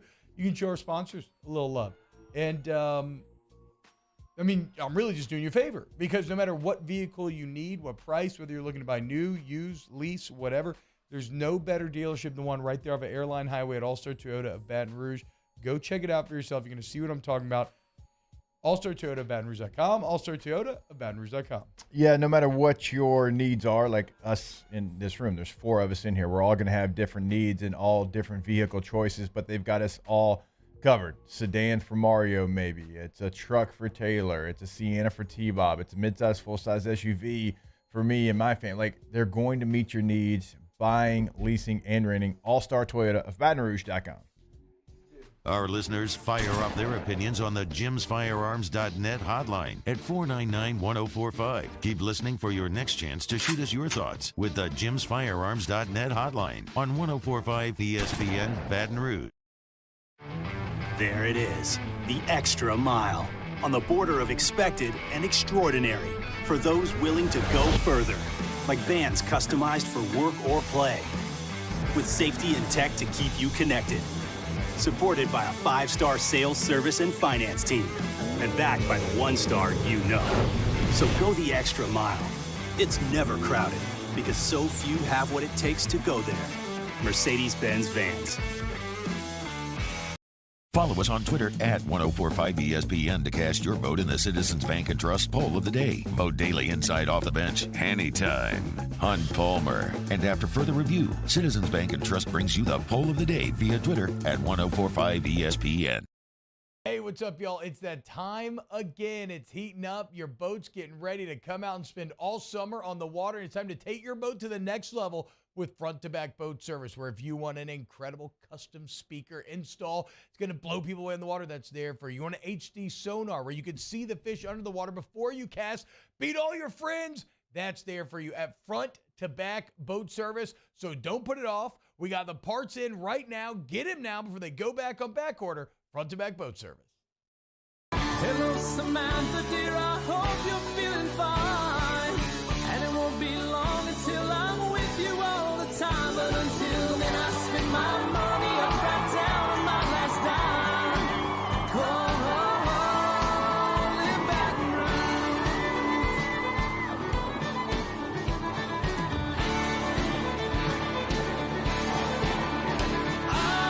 Operator, won't you put me on through? Gotta send my love down to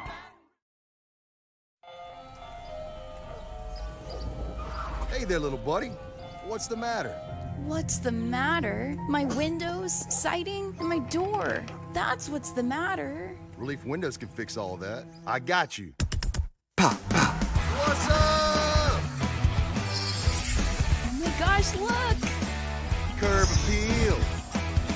That's a good-looking neighborhood. ReliefWindows.com. Gulf Coast Office Products is a nationally recognized Savin office equipment dealer based right here in Louisiana. Over 100 employees strong, Gulf Coast has the boots on the ground to support all vertical markets, from education, engineering, legal, and finance. With the latest in office technology, from desktop to production segment units, Gulf Coast and Savin have the perfect fit for you. Call 225-756-2644. That's 756-2644 for Gulf Coast Office Products. Electricity is all around us, and our families depend on it. Every day is sparked by the power of a cold drink or a warm. Charles Hannigrove joins us for the Wednesday edition of Hanny Time. Ross Dellinger from Sports Illustrated about the SEC meetings and more conference realignment. Scott Rabelais from The Advocate and First Class, Second Class, No Class. Hanny Time, noon weekdays, 104.5 ESPN Baton Rouge.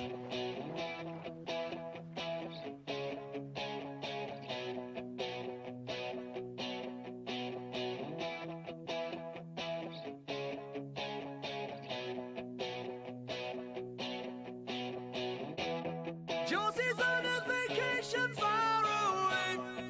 Come around and talk it over.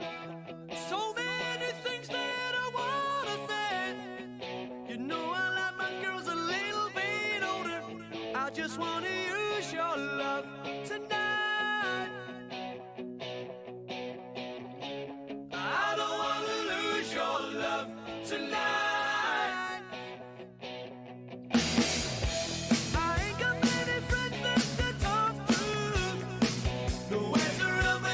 All-Star Toyota presents Off the Bench with Hester and T-Bob. ESPN Baton Rouge, New Orleans, Alexandria, and 1130 The Tiger.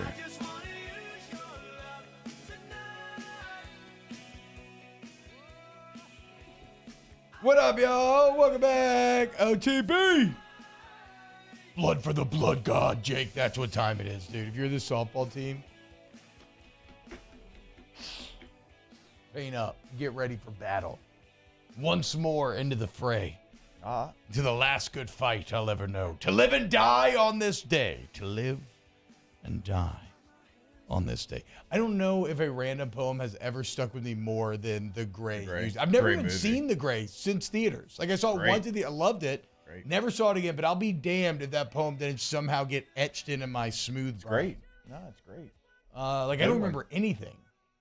And that will never leave me. Are you saying in general? No, in general. Yeah. I don't remember anything. I'm constantly having to be reminded of You don't. stories. Who's this? Who's that? I met that person. I just delete stuff to know, like, okay, how do I tank this dungeon? Or, like, you know, what's the next step in this chest opening? And it caused me to delete everything else. Never deleted that poem. Anytime I got, like, a big moment. It's great. Because the thing about it, it encapsulates everything, okay? I love the line, to live and die on this day. because within the battle, you're going to have ups and downs, right? There's going to be moments where you feel on top of the world. There's going to be moments where you feel dead. The question is, how do you come out of it on the other side? How hard are you willing to fight? Jake, what do you want? How bad do you want it? And what are you willing to sacrifice to get it? I mean, some of those things just stick with us. Like in, I believe it was Rocky Balboa, like that's the name of the movie, the speech that Rocky gives to his son. Hell yeah. Like that's one that, now, I actually don't know. Is it the best Rocky movie? No, but that's a great moment from the Rocky franchise. Look, the one where he's like, the world's not all sunshine and rainbows. It's a very mean, nasty place. Oh yeah. Didn't care how tough you are. It's gonna beat you to your knees. You know what I'm talking about. I've never actually seen that Rocky. The one with the son. Even I've seen that can speech. You get that? Can you get the speech? Yeah, I can get it. And, and even if you haven't seen it, I promise you've heard this speech. Yeah. I think I've probably heard it in like a football hype video. There's no way that you haven't heard it. I've seen it. I feel like I can see the speech in my head. Speech, right? That's what it's called. That's how winning is done speech. I know. Yeah. Oh yes, I do know that. But Yeah, I can so you see it. I probably feel know like it. he's outside in the snow, maybe or something. Yeah, I don't know if it's snowing. He's outside. He's outside. He's outside of his restaurant. So winning is done. I would also say, what, you don't like that? I didn't like your sly. What? Okay, hold on, let me try to zoom in. So winning, no, I can't. I just it's the exact same thing. I mean, it feels like one that would be easy, but then it's like actually. Well, no, I've never tried it. Oh, I'm gonna workshop it during the commercial break. Maybe let me hear it, and then maybe on the other side of hearing it, I'll try it out. I would also say Sam's speech from the Two Towers is one that always stuck with me, and I mean this completely unironically. I'm not just saying this as a joke. At the end of the Two Towers, when he's talking about, that's what made the good story so great, is that at times it all looks so bad. And it's like, why, why could people press on? How could people press on? All this stuff's working against them. And the point is that, yes, a new day will dawn, right? And getting to that new day means nothing if you don't have to go through the crap first. So in the same way, yeah, there may have been some disappointing moments for LSU softball this year, but that ability, the sunshine creeping through the clouds is right there for you. You just have to go and create it, finish the fight, finish the story. Yeah, well, I agree with you. And Sam in the Two Towers, fantastic. It's I'll an back you up incredible with speech, that. dude. I will certainly back you up with that, but this might be one of my favorites. You ain't gonna believe this, but you used to fit right here. I'd hold you up and say to your mother, this kid's gonna be the best kid in the world. This kid's gonna be somebody better than anybody ever knew. And you grew up good and wonderful. It was great just watching you every day. Was like a privilege. Then the time come for you to be your own man and take on the world, and you did. But somewhere along the line, you changed. You stopped being you. You let people stick a finger in your face and tell you you're no good. And when things got hard, you started looking for something to blame, like a big shadow. Let me tell you something you already know. The world ain't all sunshine and rainbows. It's a very mean and nasty place, and I don't care how tough you are, it will beat you to your knees and keep you there permanently if you let it. You, me, or nobody is gonna hit as hard as life. But it ain't about how hard you hit. It's about how hard you can get hit and keep moving forward. How much you can take and keep moving forward. That's how winning is done.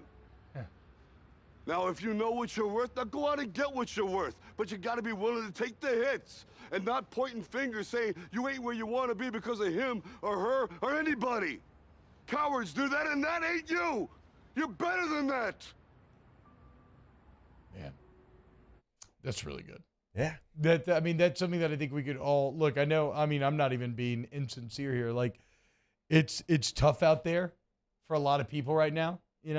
Jobs, economy, everything else. Like, I'll be damned if that's not a good little mental pick-me-up or kind of totem to fall back on and get your mind right to take on whatever has you down. Like, it doesn't matter what your job is or whatever you got going on, whatever has you down, whatever intimidating you, think back to that right there and tell yourself to just take the hits and keep going. Oof, I love that, dude.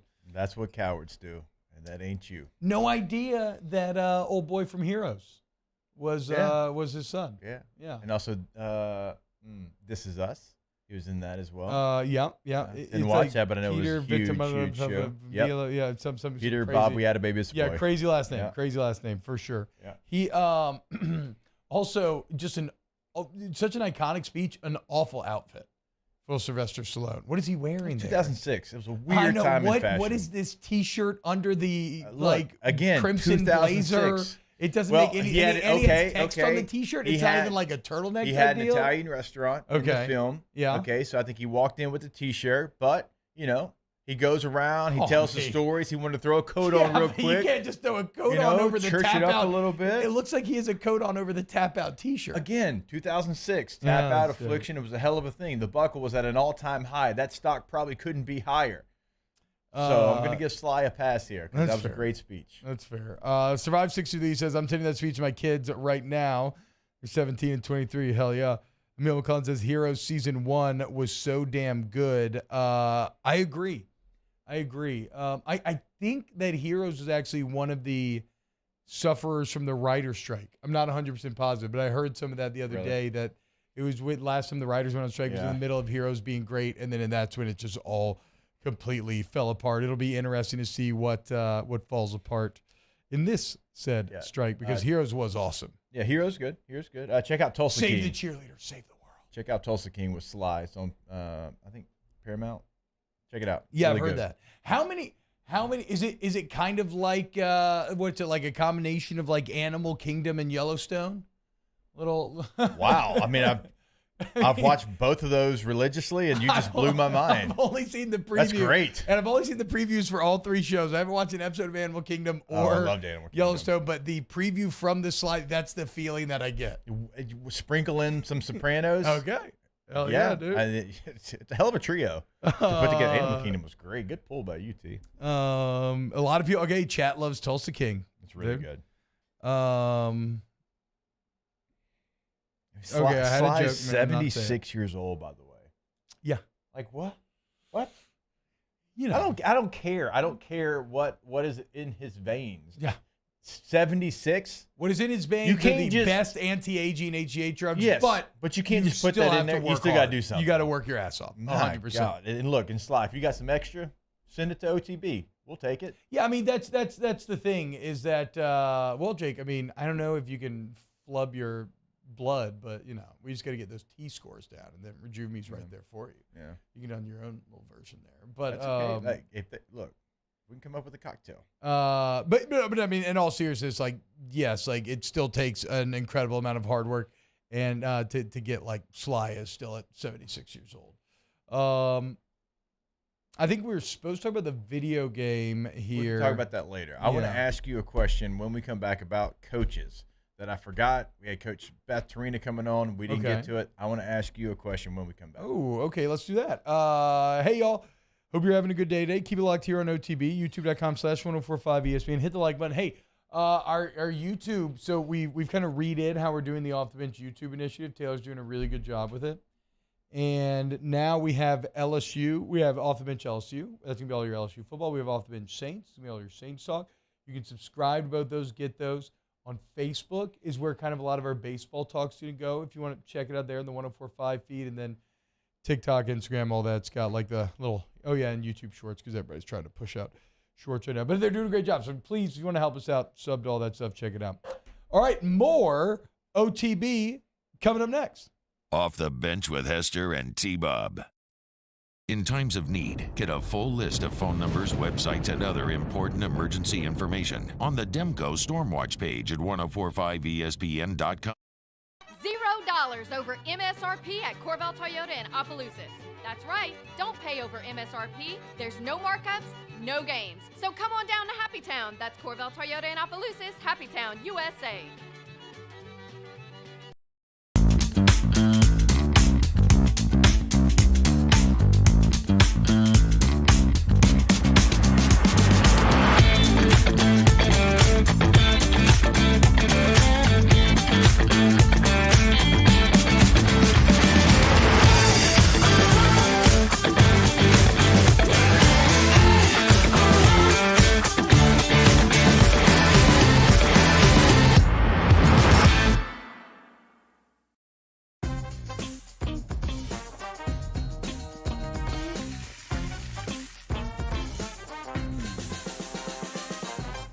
best kept secret in town is out. Discover Tallulah at the Renaissance Hotel on Bluebonnet.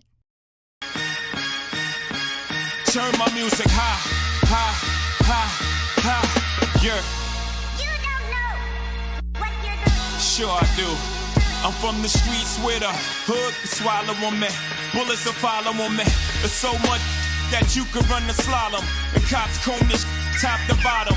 They say that we are prone to violence, but it's home sweet home. Where personalities clash and chrome meets chrome. Prices up and down like this Wall Street. Hey, what's up, y'all? It's that time again. It's heating up. Your boat's getting ready to come out and spend all summer on the water. It's time to take your boat to the next level with front-to-back boat service, where if you want an incredible custom speaker install, it's going to blow people away in the water, that's there for you. You want an HD sonar where you can see the fish under the water before you cast, beat all your friends, that's there for you at front-to-back boat service. So don't put it off. We got the parts in right now. Get them now before they go back on back order. Front-to-back boat service. There it is, the extra mile, on the border of expected and extraordinary, for those willing to go further, like vans customized for work or play, with safety and tech to keep you connected, supported by a 5-star sales, service, and finance team, and backed by the 1-star you know. So go the extra mile. It's never crowded, because so few have what it takes to go there. Mercedes-Benz Vans. When is a taco more than just a taco? When it's Government Taco. Voted best tacos 3 years in a row by 225 Magazine, Government Taco puts the most delicious spin on tacos the capital area has ever seen. With creative combinations like the Magna Carrot, the Filibuster, or the Steak of the Union. Plus perfect tortilla chips paired with the best salsa and queso you've ever had. And happy hour every day from 3 to 6 p.m. and all day on Thursday. Government Taco, 5621 Government Street. I've been doing business with Luba for 25 years. They're dependable, trustworthy. It's just the attention to detail with our clients. Our folks have years and years of experience. They're highly trained professionals. But many companies have that asset. What I'd like to think makes Luba a bit different is that we use those talents in a way that truly is dedicated to serving the needs of the folks who depend on us.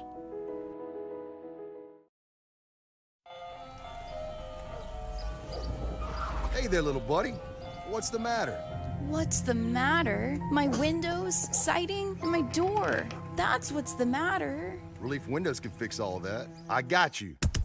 Pop, pop. What's up? Oh my gosh, look! Curb appeal. Hey, it's Hunt. Join me for a Thursday edition of the Hunt Palmer Show. We'll get you ready for LSU in Georgia with Anthony Dasher over in Athens. Hunt Palmer Show, 1 to 3 weekdays, 104.5 ESPN, Baton Rouge.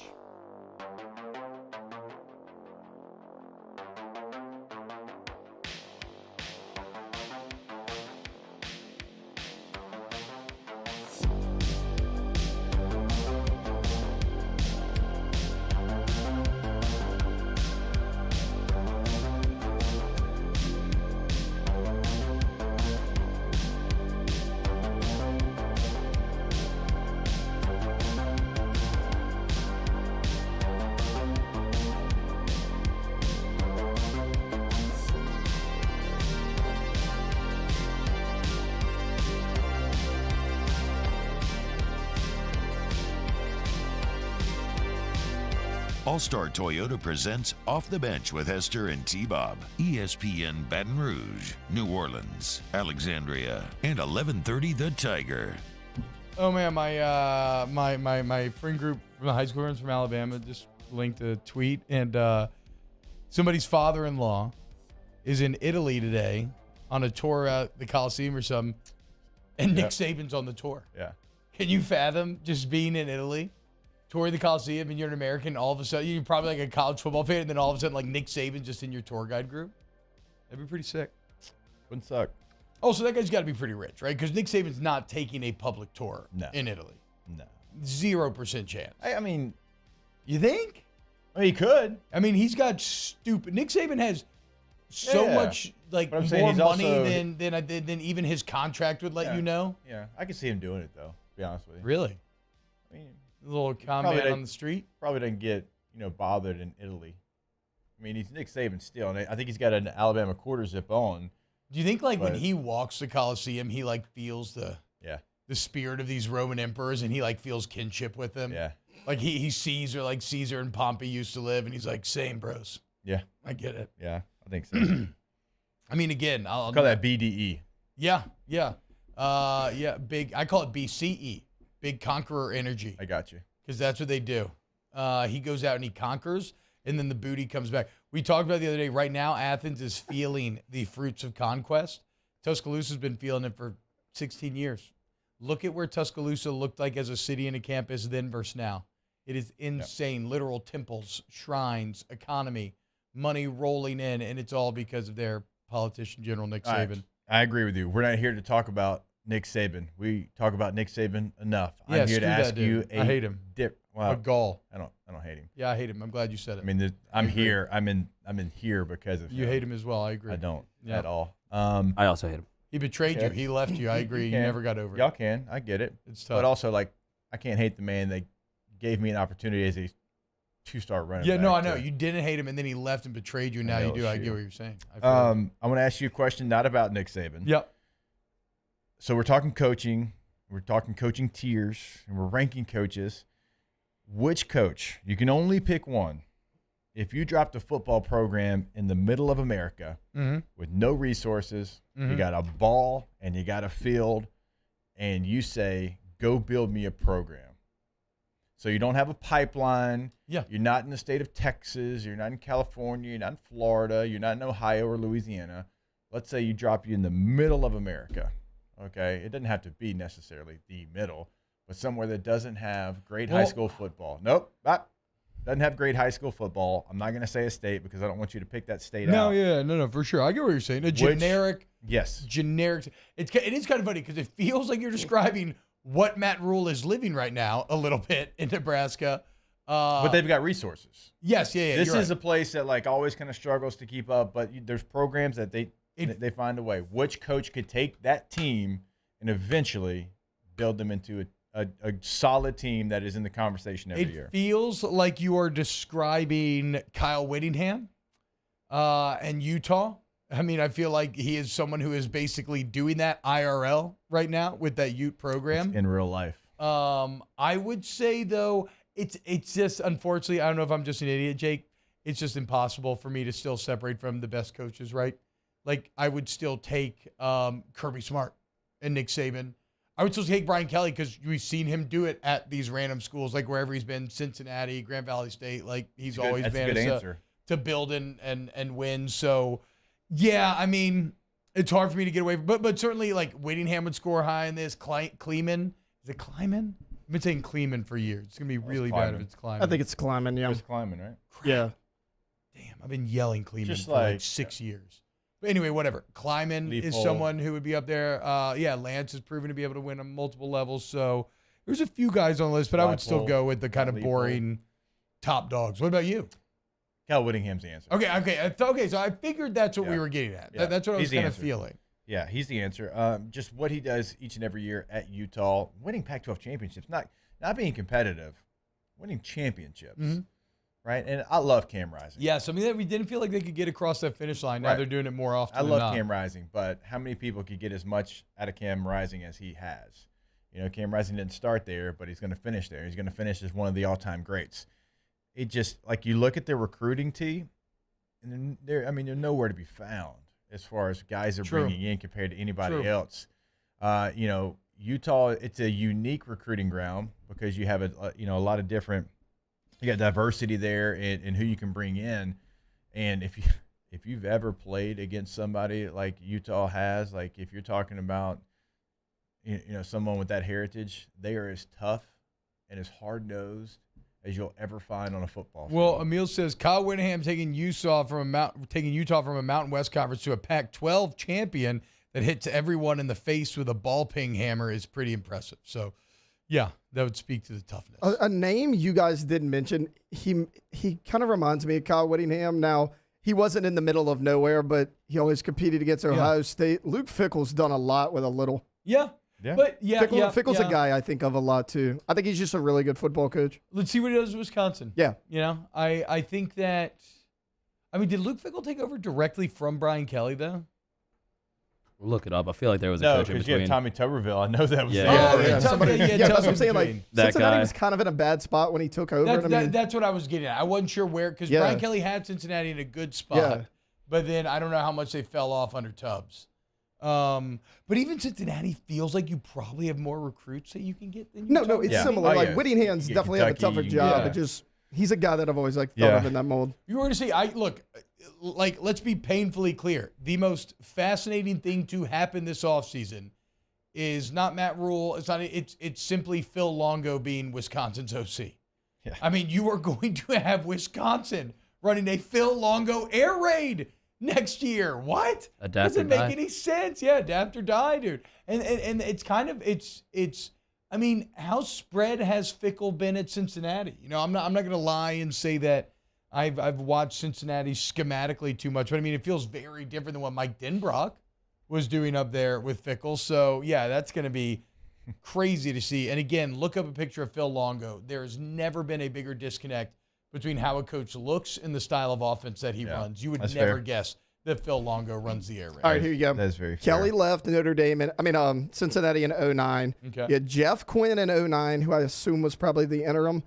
Butch Jones from 2010 to 2012. What? Then you had Steve Stripling, who coached the bowl game that year, or finished out the year. Tuberville 2013 to 16, then Luke Fickell. And Tubbs became a U.S. Senator. So there are actually three That's coaches wild, in between bro. Kelly and Fickell. So funny. Yes. It's wild. Yes. Tubbs went from being Cincinnati head coach to a U.S. Senator. Kane and Tommy Tuberville, now government officials. Oh, man. Jameis's leg says Hester, Ohio State is smack dab in the middle of the country. We'll ask a question that already exists. One, you missed a complete point of the question. Ohio State is certainly not in the middle of the country. Is T-Bob laying your map out? Is it not? I mean, it feels like it is. Ohio, you were saying I would say Ohio's northeast. No. I know we've done this before, and again, we're going to look at the map, and it's going to be way more east than I realized. In fact, it's like right above us. Maybe it's even east of us. I think it's a little east of us. Yeah, that's crazy. To me, it's like north of like Tennessee. Like that's so crazy because to me, I'm with this guy. In my mind, it is literally just it's like right on. It's the middle of the country, and there's Ohio, and Michigan's next to it, and the lakes are right there. Well, Cleveland's somehow. right on Lake Erie. Yeah. So I mean, it's right up there. Well. I've learned a lot since doing this show. Completely missed but I feel where this guy's coming from. Completely missed. I'm glad you picked it up though. You knew exactly what I was asking. Yeah, Ohio's 100%. not in the middle of our country. Also, you mentioned not having, massive inherent advantages, and like Georgia, Ohio State is like LSU, but more so. Because they have no other big competing school with them, and they have way more people from which to pull. They also have decent high school football in They have Ohio. really good. They have really good high school. Yeah, like people don't think about that, but like Ohio high school football is good. No, they're awesome, dude. There's a ton of people. The conversations: California, Texas, Ohio, Florida, and then per capita, Louisiana falls into it. But as far as just mass of high school, they're in the conversation. And Georgia's in there as well, I'd say, right? Yeah. Overall population-wise, in terms of just mass, but. Yeah, so that's why the Ohio State comp breaks down compared to Kyle Whittingham, who has done more with less than probably anyone. I wonder how much investment there is in Utah now that they're starting to stack these championships. I mean, I know they pack it out. It seems like the fans like it, but I wonder how behind the school are. I know they've got some pretty interesting transfers, so they're obviously able to sell something. I'm sure they have a healthy level of NIL buy-in, I would say. Do you think that Kyle Whittingham leads Utah? No. He's been there since Moby Dick was a minnow, Bo. Yeah. He ain't going nowhere. That's true. He's built that thing to where they're playing for the Rose Bowl every single year. And to that program, maybe one day they can get to like a CFP conversation, and that would be utopia. Utopia? I like it. Yeah. Oh, nice. Coming up next, close out hour number 2 of OTB. Off the bench with Hester and T-Bob. Our listeners fire off their opinions on the jimsfirearms.net hotline at 499-1045. Keep listening for your next chance to shoot us your thoughts with the jimsfirearms.net hotline on 1045 ESPN Baton Rouge.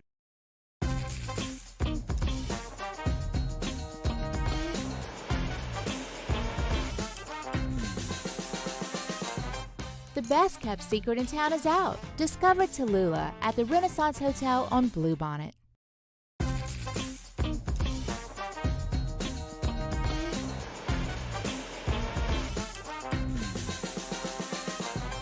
The best kept secret in town is out. Discover Tallulah at the Renaissance Hotel on Bluebonnet.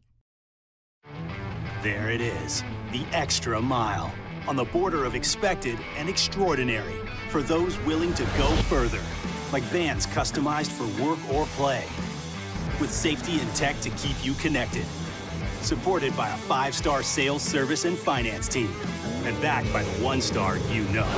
So go the extra mile. It's never crowded, because so few have what it takes to go there. Mercedes-Benz Vans. Follow us on Twitter at 1045ESPN to cast your vote in the Citizens Bank and Trust Poll of the Day. Vote daily inside Off the Bench, anytime. Hunt Palmer. And after further review, Citizens Bank and Trust brings you the Poll of the Day via Twitter at 1045ESPN.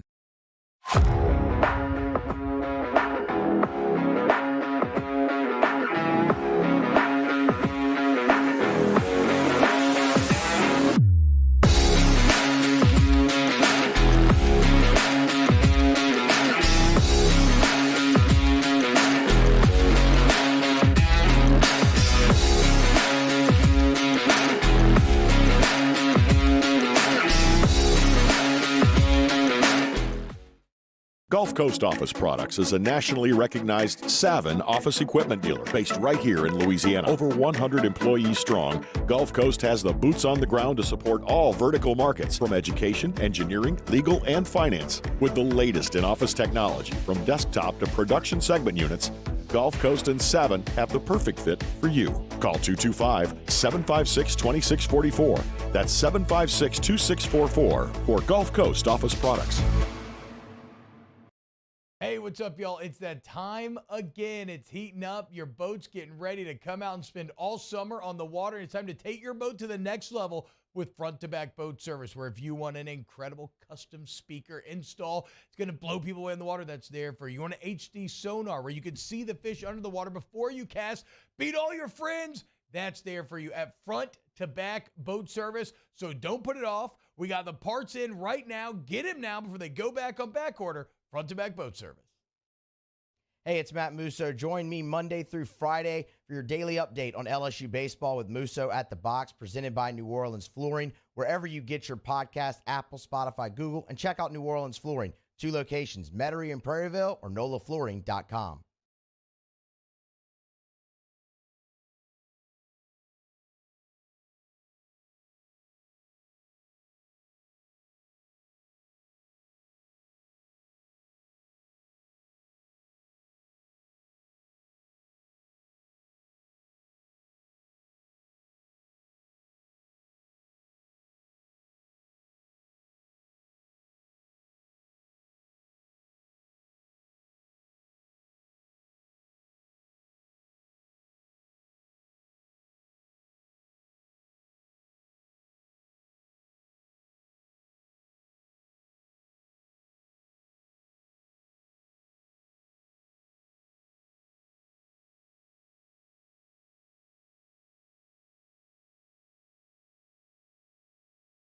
Matt Moscona inviting you to join us for Thursday's AFR, presented by the Aesthetic Medicine and Anti-Aging Clinics of Louisiana.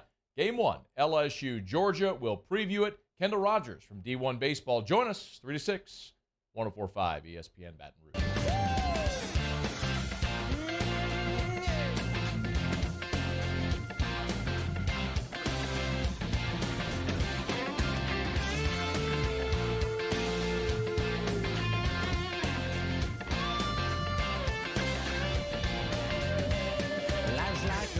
You travel on, there's one day here and the next day gone. Sometimes you bend, sometimes you stand, sometimes you turn your back to the wind. There's a world outside every darkened door where blues won't haunt you anymore, where the brave are free and lovers soar.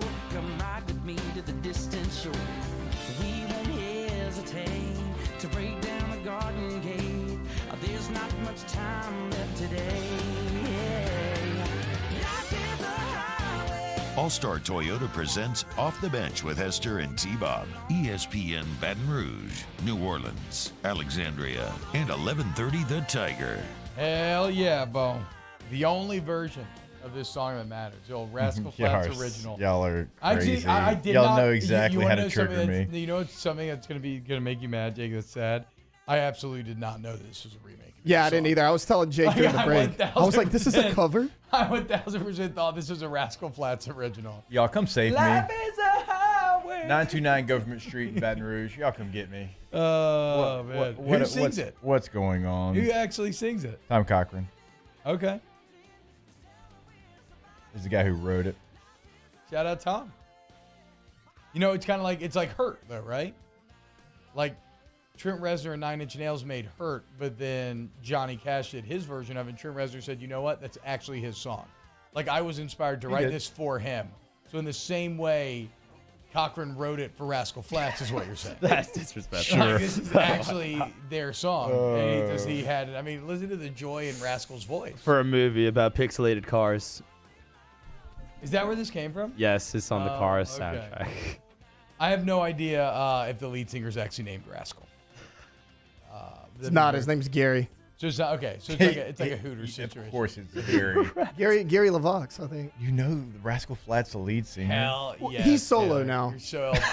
It's unbelievable. He's solo now. I'll tell you why I know that in picked the up a break. Gary LaVox I'll tell you why I know album? that. No, so Guarantee the other day, we had a country singer come in named Ben Gallagher. He was downstairs, and he said that he's touring with Gary LaVox, and he mentioned he was the lead singer of Rascal Flatts.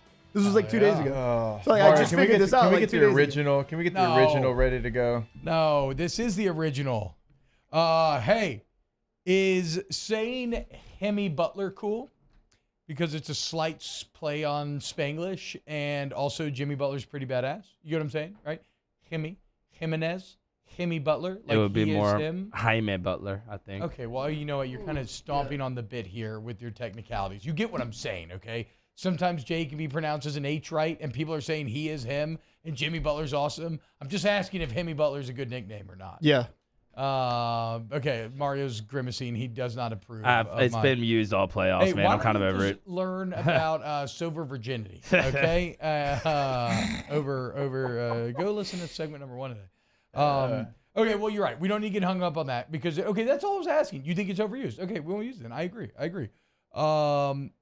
That said, the Heat are hot right now, boys. How about it? Last night, the team that barely snuck in the play-in, that barely beat the Bulls, right? They lost playing game number 1, didn't they? And they had to go to game number 2 in order to make it. Now, they smashed the 1-seeded Bucks. They smashed the 5-seed Knicks. And then they go into Boston, 2-seed Celtics, Jason Tatum, all these Boston fans.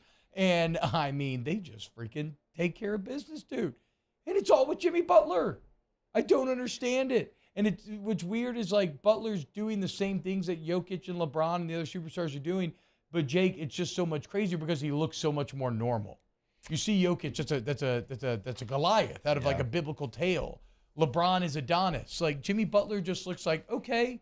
I know he's big. Like, don't get me wrong. He's bigger than average human. But on an NBA court, he looks relatively normal to do the things that he's doing against the best players in the world. What he does in the postseason, we had Eddie Johnson on off campus, and Eddie played 17 years in the NBA. And he's like, look, I love what he does. He's like, you know, does he maybe save some in the tank in the regular season for what he's doing right now in the postseason? He's like, yeah. And he goes, in my old school mind, it's hard for me to grasp that because, you know, in my 17 years, like, there was no such thing as load management. He said, but, and he's like, sometimes it can bite you. But if you get into a place like they are right now, you're going to have the freshest player on the court and one of the best players in the world doing what he's doing. So, I mean, what he does in the postseason each and every year, it's truly amazing. I mean, he changes who he is against the best in the most important time. Yeah, it reminds me of Rondo a little bit. Rondo kind of had the similar effect when he was with Boston and with the Pelicans towards the end. You know, definitely like an off-brand, but yes, like there was a playoff great Rondo. value.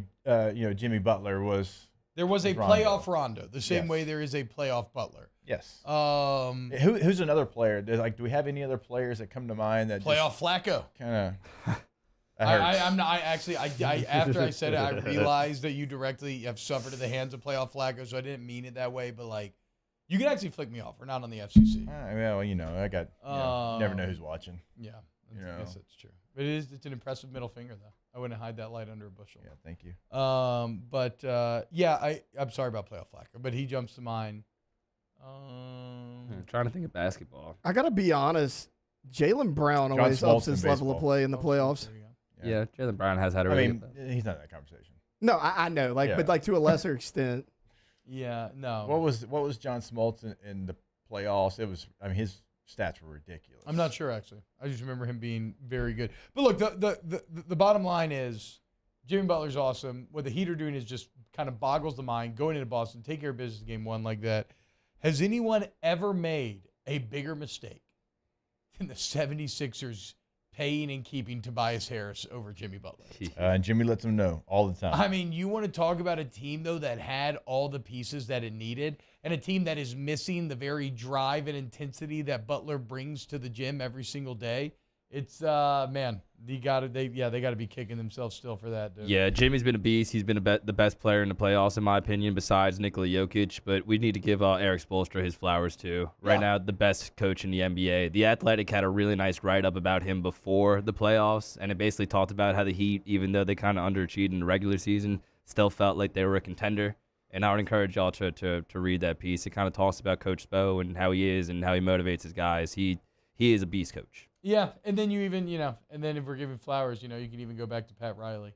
Yeah. And all the Heat culture stuff, which is overblown, but obviously there's something real there. My favorite story about Pat Riley is LeBron when he was in Miami, basically going to Pat Riley's office, asking him to fire Eric Spoelstra and put himself as the coach. But Pat Riley said no, had the faith in Eric Spoelstra, won 2 rings with LeBron. Now he's trying to go to his second finals without LeBron. Will LeBron be the first real-life Jackie Moon?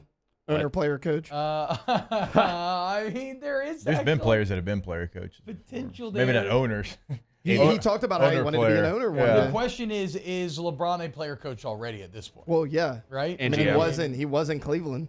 Yeah. And he definitely is here, right? I think Ty Lue won that championship. Darvin Ham is not swinging a bigger stick than LeBron is. Exactly. In that locker room. I hope they lose. Screw you, LA. Screw you, Boston. Off the bench with Hester and T-Bob. Hello, Samantha, dear, I hope you're feeling fine. And it won't be long until I'm with you all the time. But until then, I spend my money up right down on my last dime. Come on, in Baton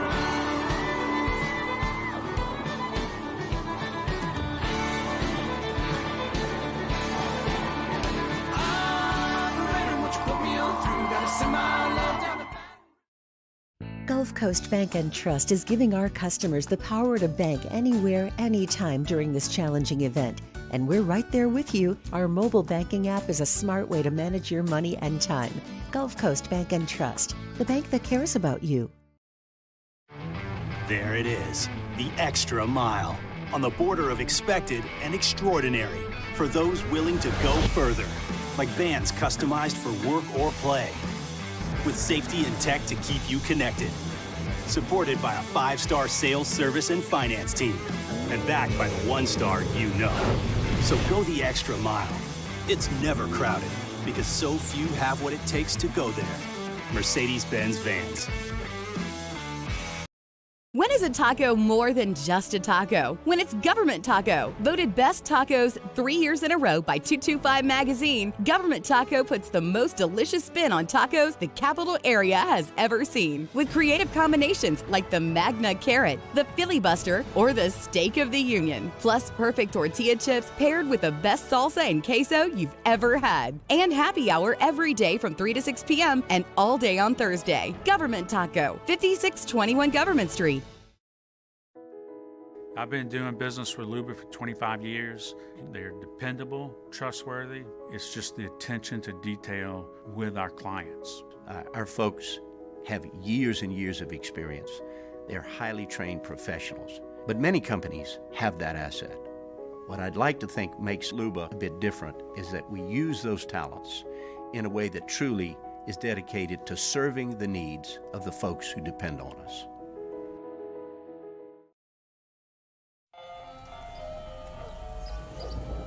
Hey there, little buddy. What's the matter? What's the matter? My windows, siding, and my door. That's what's the matter. Relief Windows can fix all of that. I got you. Pop, pop. What's up?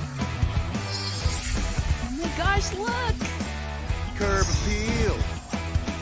That's a good-looking neighborhood. ReliefWindows.com. Bayou Chrysler Dodge Jeep Ram has $20,000 off new 22 Ram 1500 SCA trucks and incredible deals on all remaining 2022 inventory, all with Bayou's 1 million mile warranty. The crew at Bayou Automotive is going to do right by you.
Good morning, everybody. It is 9 a.m. on Thursday, May 18th.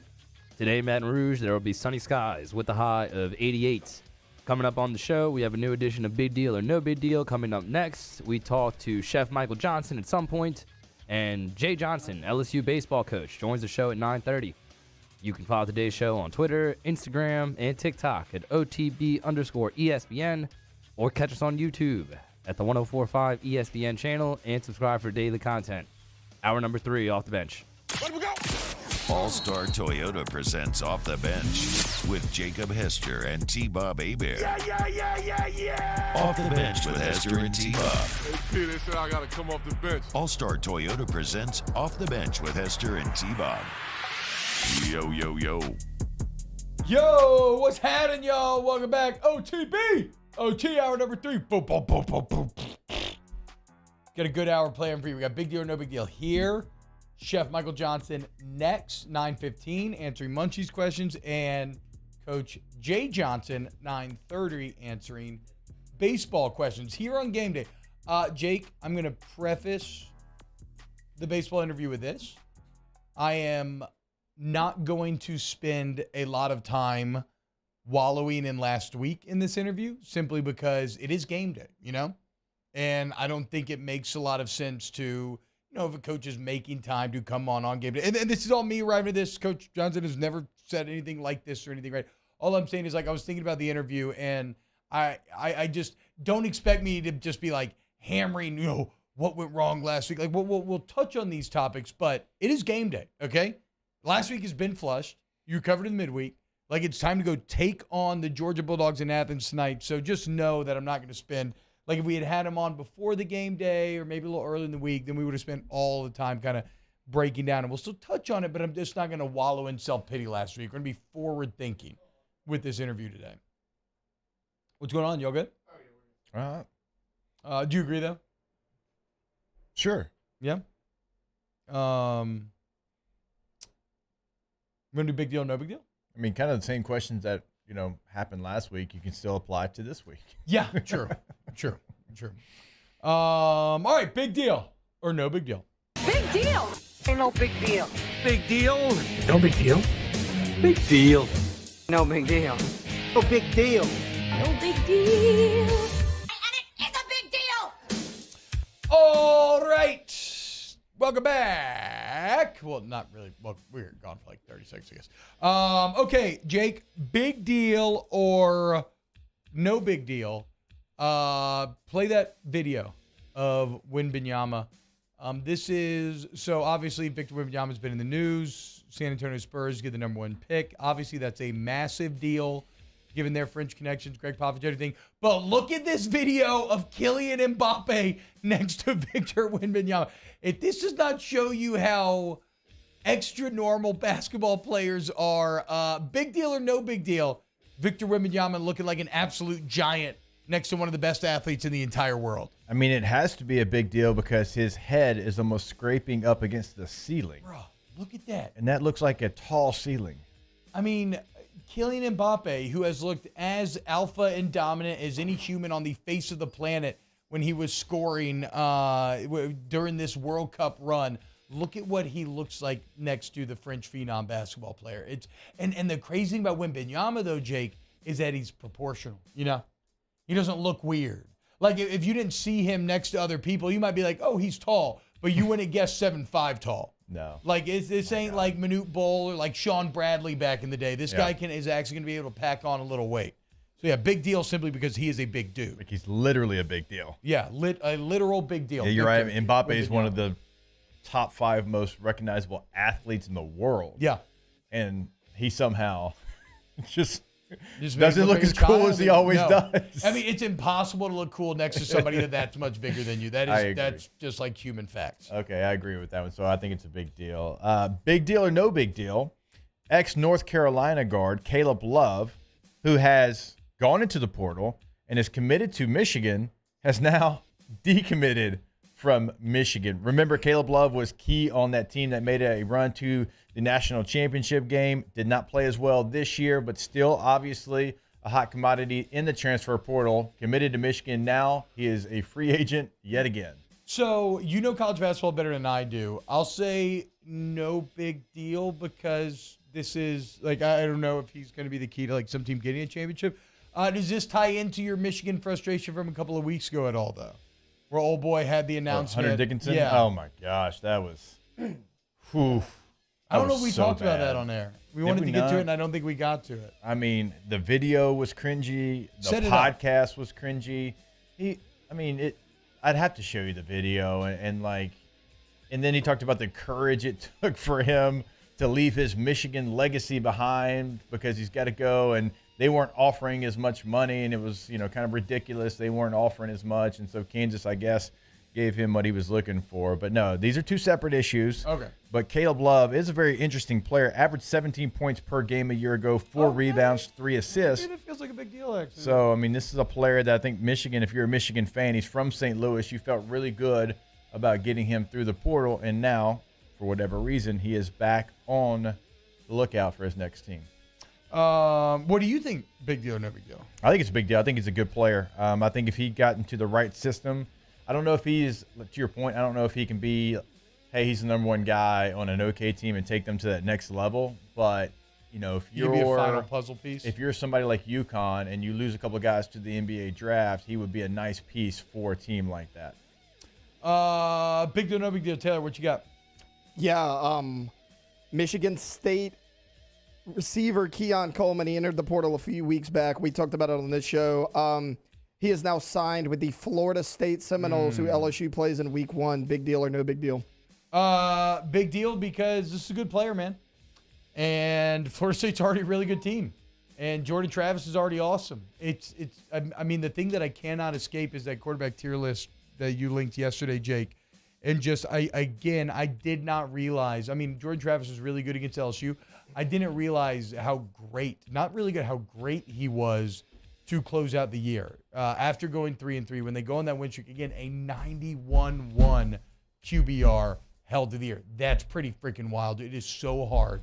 You have to be so efficient. You have to put up yards. You can't be making mistakes. To put up a 90-plus QBR is wild. So, yeah, anytime you're going to add a team's, a Power 5 lead receiver, a very good receiver, to a Florida State team that's already very good, already has good receivers, yeah, it's a big deal, man. They get notably better. Well, you were talking about how good he was at the end of the season. If you remember, he struggled in the first 5 or 6 games, but he still gave LSU problems week 1. Yeah. They struggle with their receivers. Now they got another guy to worry about. Look, they got Johnny Wilson come back, who LSU fans will remember last year. He absolutely tore you apart. He's only a sophomore. He had 43 grabs for 897 yards, 5 touchdowns last year. Let's see what Coleman did. Yeah, he had almost 800 yards receiving last year. Okay. And I mean, he's a 6'4", 210-pound guy. He's a big body, big physical receiver. Yeah. He had 58 catches for 807 touchdowns. So, that's a big deal. Yeah, it's a huge deal. He is somebody that was going, to be another number 1 receiver at Michigan State. And when the quarterback left, he left as well. And you lost Pittman from that Florida State receiver room. He goes, I believe, to Utah is where he ended up a couple of days ago. Replace a receiver, now different receivers in body type, but you lost a lot of production when Pittman decided to go to Utah, but you replaced it with a guy that was even more productive. Yeah, I mean, Pittman, 32 catches, 300 yards. So I guess that's why he was wanting out last season. But a couple of nice grabs in the opener against LSU. True. God, frustrating game.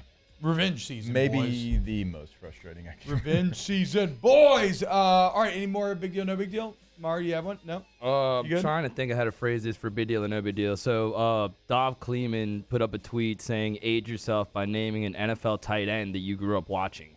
And because of that tweet, Jeremy Shockey is now trending.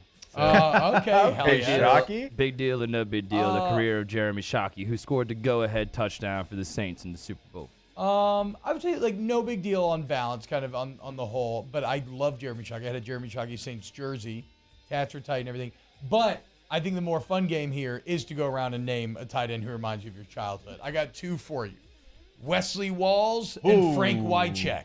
Okay, Yes. Yeah. How about that? Wesley Walls. Yeah, That's Carolina's a good pull, finest. Yeah, it's a very good pull. Tight ends like of my childhood. Also, Algie Crumpler. Jay Novacek. Okay, where's Jay? Ooh, solid pick. Yeah, well, Taylor just got excited. So who do you think? Cowboys. Okay. Yes, sir. Yeah. He was a Cowboy. I feel like I'm missing one, like right in the. It's gonna pop in your head. Do you have one, Taylor? Does Jake? First off, it's Jason Witten. I mean, of course, obviously Jason Witten, but also Taylor's like the one person who liked Jason Witten in the booth. He was really good. He was great. So informative. He looked great. I was waiting for them to put Romo and Witten together. Yeah. That was my dream, but they didn't do it. Also, I was always a huge Tony Gonzalez fan. Yeah. So Tony Gonzalez as well. Gosh, I played against Tony Gonzalez. Well, he played like Ben a long Coates. time.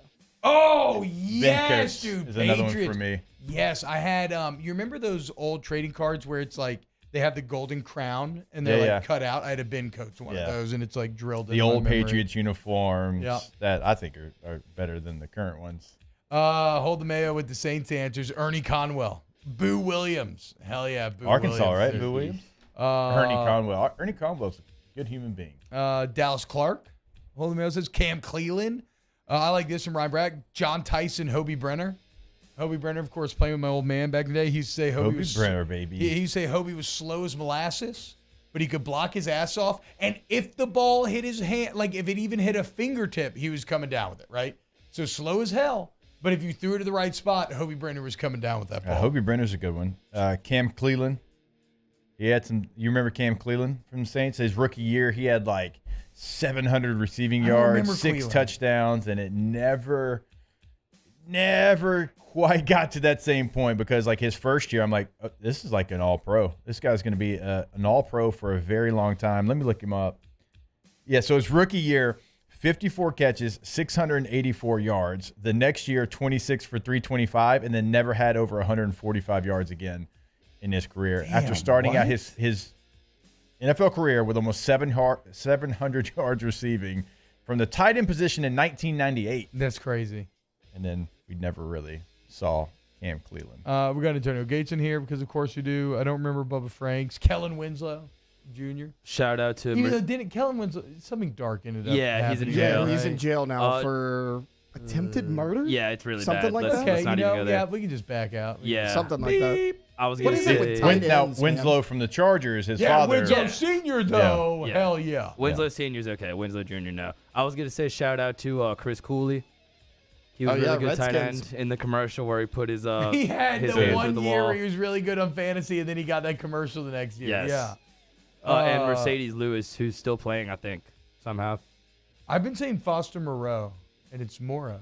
I didn't know that. Not the flashiest guy, but and it's weird because he was at Eagle. I always respected Brent Selleck, though. Oh, yeah, he had his always run. respected Brent Selleck. Certainly had a run. I like Tom better, but I feel you. Yeah, mustaches elite. Yeah. Yeah, for sure. I can't believe you don't remember Cam Cleveland. Well, I guess you would have been a Falcons fan at the time. 98. Somebody mentioned it in the chat. And for me and Mario's age, this was a big one, too. Dallas Clark. Sure, whatever. Again, I played against Emil Dallas. nailed it. Like, y'all stop with all that. Okay? Emil nailed it. Stop with all that. Todd Heap. The Stormin' of Mormon. Ravens, yeah. We're closing out on Todd Heap. That's Yes. the good stuff. Actually, Shannon Sharp. Shannon Sharp's really actually tied into my childhood. I was just looking for deep cuts. Who was the and wide guy on the check and wall. Steelers? I like a deep cut. Yeah. Heath Miller. Heath Miller, yeah. Yeah, Heath Miller as well. Shout out. Again, played against Heath When we get back, Munchies with Chef Michael Johnson. Get your Munchies questions in the chat. We'll break them down next. OTB, OT. Hey, y'all. It is softball regional time, baby. And you know who loves softball? Thomas Email. On top of being the insurance agent where you call 225-206-1517. And oh, by the way, Jake, did you see the tweet from yesterday? Another huge Riverland success story. Somebody who already saved thousands of dollars, got their friend in touch, saved him $3,500. It is insane. 225-206-1517. Save money. Okay, like we said, tough times are now. Save money.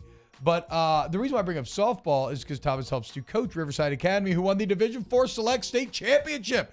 That's right. After losing in the semifinals 3 years in a row, they got it done. Shout out Riverside. Shout out Thomas Email. Shout out you for saving money when you work with Riverlands Insurance. So I'm just seeing the tweet. He said, I recommended Thomas to a friend of mine who was shopping insurance for his elderly mother after her premium doubled. Thomas came through and saved them $3,500 and says he is, all caps, the man. Thomas Email, call him today. 225-206-1517. In times of need, get a full list of phone numbers, websites, and other important emergency information on the Demco Stormwatch page at 1045ESPN.com.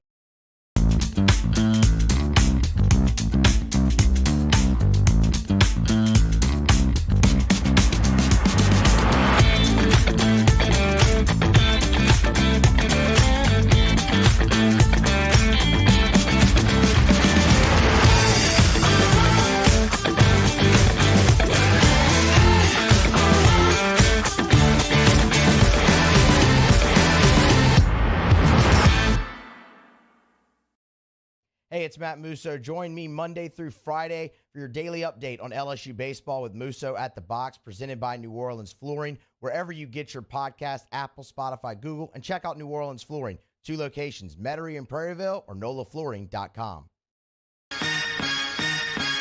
Turn my music high, high, high, high, yeah. You don't know what you're doing. Sure I do. I'm from the streets where the hood can swallow on me. Bullets will follow on me.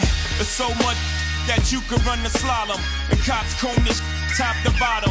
They say that we are prone to violence, but it's home sweet home. Where personalities clash and chrome meets chrome. Prices up and down like this Wall Street. Gulf Coast Office Products is a nationally recognized Savin office equipment dealer based right here in Louisiana. Over 100 employees strong, Gulf Coast has the boots on the ground to support all vertical markets from education, engineering, legal, and finance. With the latest in office technology from desktop to production segment units, Gulf Coast and Savin have the perfect fit for you. Call 225-756-2644. That's 756-2644 for Gulf Coast Office Products. Hey, what's up, y'all? It's that time again. It's heating up. Your boat's getting ready to come out and spend all summer on the water. It's time to take your boat to the next level with front-to-back boat service, where if you want an incredible custom speaker install, it's going to blow people away in the water, that's there for you. You want an HD sonar where you can see the fish under the water before you cast, beat all your friends, that's there for you at front-to-back boat service. So don't put it off. We got the parts in right now. Get them now before they go back on back order. Front-to-back boat service. There it is, the extra mile, on the border of expected and extraordinary, for those willing to go further, like vans customized for work or play, with safety and tech to keep you connected. supported by a 5-star sales, service, and finance team, and backed by the 1-star you know. So go the extra mile. It's never crowded because so few have what it takes to go there. Mercedes-Benz Vans. All right, let's say ah. Where'd my spotlight go? Join me, Jimmy Otta and Charles Hanniger for the Thursday edition of Game Time. We're live at Jolie Pearl Oyster Bar, downtown facing Town Square. We got a really good golf tournament. We got Major League Baseball. We got hockey. We got horses with Colucci. A little bit of everything. Game Time, 104.5 ESPN Baton Rouge.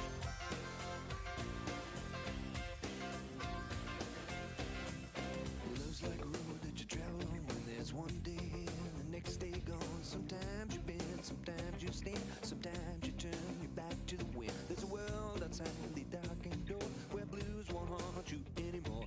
With a brave heart free and lover's soul, come ride with me to the distant shore.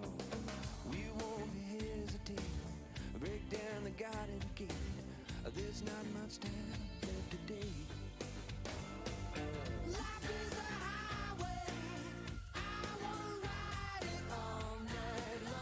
OTB OT with Hester and T-Bob on 104.5 ESPN Baton Rouge and 94.7 ESPN Alexandria. All right. Yeah, I see it, all Cochran. right. Say Tom. I was waiting to see if Life is a Highway was going to hit, and it did. I got goosebumps a little bit. Yeah.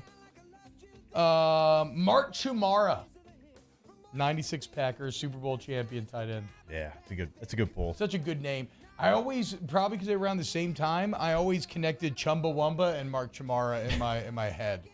It's probably just the CH in the syllables, but there we are. All right, let's go to the phone lines where we got our guy, Chef Michael Johnson, every single week here on Thursdays around 9 or 9:15 answering our Munchies questions.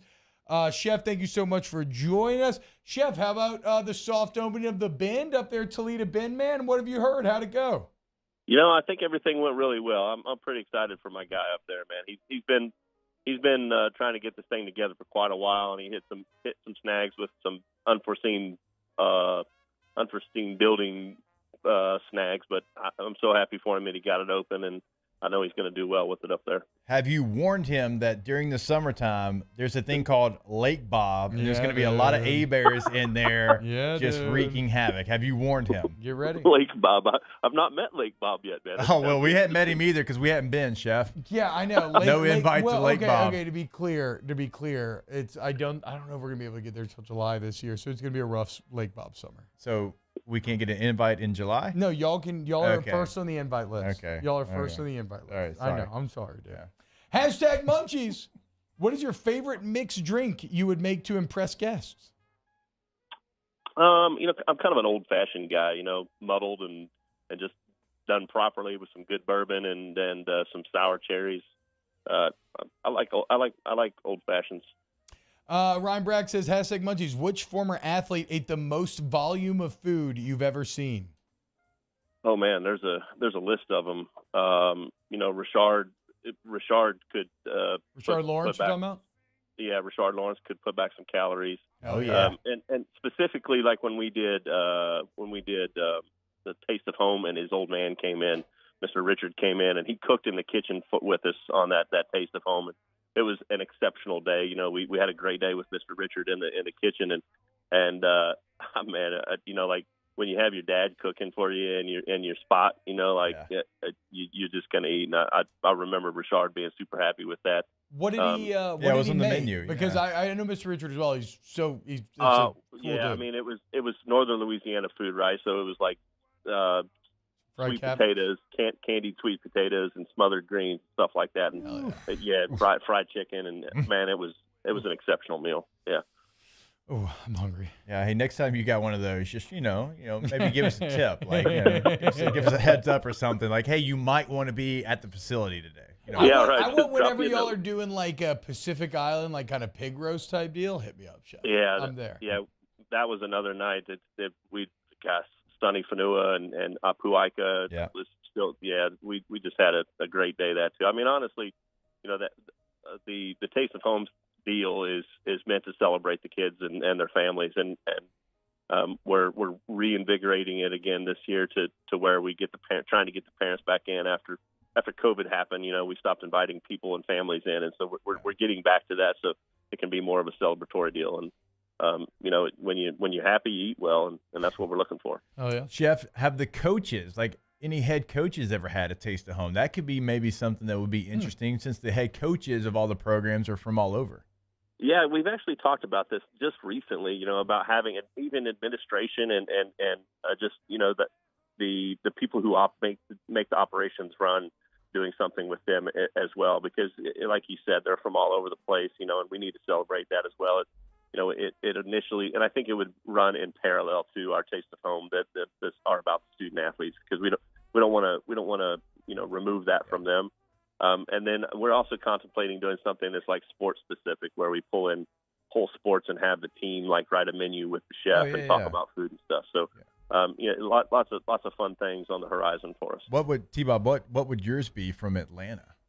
Like Taste of Home. I mean, I know obviously you could go South Louisiana. I mean, yeah, that's. I mean, we bringing in varsity hot dogs. That's what I'm saying. I don't, and maybe like I'm sure that it's there. I just don't know about it. But to me, Atlanta's never had a unique identity cuisine as much as it just has a bunch of people bringing interesting things from other parts of the country there. Yeah. All right. Yeah. So it's more of like transplant cuisine than anything, I would say. Okay. I think Southern food as a whole, like whether it's Georgia or the Carolinas, I mean, and there's slight differentiation there, but Deep South cooking is very similar across the South. Right? Like it would be like fried chicken and like you said, like potatoes, like your classic, just delicious gravy, everything. Like literally want fried chicken so I bad. want fried chicken so bad, dude. Oh my god, dude. Lars Corville says #Munchies Chef. What do you make if Brian Kelly wants a Cajun dish? Ooh. Whatever he wants. Okay, so has he ordered? Like, what is like? What? How is he like? What's he ordering? You think if he wants something a little more regional? Yeah, I mean, Coach Kelly's pretty open to stuff, and he's a really healthy eater. Like he eats pretty light for lunch and heavier at night. So I mean, he's got a pretty advanced palate, to be honest with you. He's a super sharp guy and enjoys food, and so I mean, I could prepare him any kind of Cajun dish, whether it's gumbo or Creole or whatever, and I think he has appreciation for it, But in the same breath, we have prepared like some kind of nouveau farm to table kind of Seattle-esque, like some of those more kind of northern city dishes with like that steelhead trout dish that I cooked. Oh God, still thinking about that, Chef. Totally appreciated it. I actually served him steelhead trout for the first time, and he never had it. He really enjoyed it, and we were dining with some. They were dining with some important people for LSU, and everybody enjoyed the dish, and it's a good flex. It was a great day. Chef, now you make money for the school right there, Chef. Is. Nice work. Whoa. But now I have to know, who'd you serve it to first, Chef? Well, we always serve the guests first, right? No. No, he means off between the us bench and or Brian Kelly. Yeah. I'm just gonna leave that alone. Hey, Ryan Bragg says #Munchies day-old donuts trash, or is there a way to freshen them up? Day-old donuts. Day-old donuts. I've heard that if you like pop them in the microwave for just a little bit, that it warms the fats up. Yeah. And when I say a little bit, like 20 seconds, just enough to warm the fats up. But there's nothing that's ever going to be as good as a fresh fried donut. That's just like tasting the dragon. Yeah. Oh, I mean, just glazed, just like a normal glazed fresh donut. #Munchies. What is the best part of your day while at work? Gosh, that's a tough one, man. I think being on the floor, interacting with the athletes, getting feedback, and just interacting with the guests. There's a part of my day that I enjoy walking in the door and getting the smiles from my chefs and saying hello, grabbing a cup of coffee, and getting that first moment of the day where everybody's smiling most of the time. And when they're not, like, that's my job to bring the smile in the kitchen and get them juiced up, and I think that's appreciated as well. So I think it's kind of a tie between interacting with my chefs and interacting with the student athletes and our guests on the floor. Chef Michael Johnson, our culinary Sherpa as we try to figure this all out. Thank you so much, Chef. You're the absolute best. As always, you're the man, dude. You have an excellent week, my friend. Appreciate you guys. Hey, Chef. When we get back here on OTB, let's talk to the head man of LSU baseball, Coach Jay Johnson. More coming up next. OTB, OT. Our listeners fire off their opinions on the jimsfirearms.net hotline at 499-1045. Keep listening for your next chance to shoot us your thoughts with the jimsfirearms.net hotline on 1045 ESPN Baton Rouge. Follow us on Twitter at 1045ESPN to cast your vote in the Citizens Bank and Trust Poll of the Day. Vote daily inside Off the Bench, anytime. Hunt Palmer. And after further review, Citizens Bank and Trust brings you the Poll of the Day via Twitter at 1045ESPN. Hey, what's up, y'all? It's that time again. It's heating up. Your boat's getting ready to come out and spend all summer on the water. It's time to take your boat to the next level with front-to-back boat service, where if you want an incredible custom speaker install, it's going to blow people away in the water, that's there for you. You want an HD sonar where you can see the fish under the water before you cast, beat all your friends, that's there for you at front-to-back boat service. So don't put it off. We got the parts in right now. Get them now before they go back on back order. Front-to-back boat service. Electricity is all around us, and our families depend on it.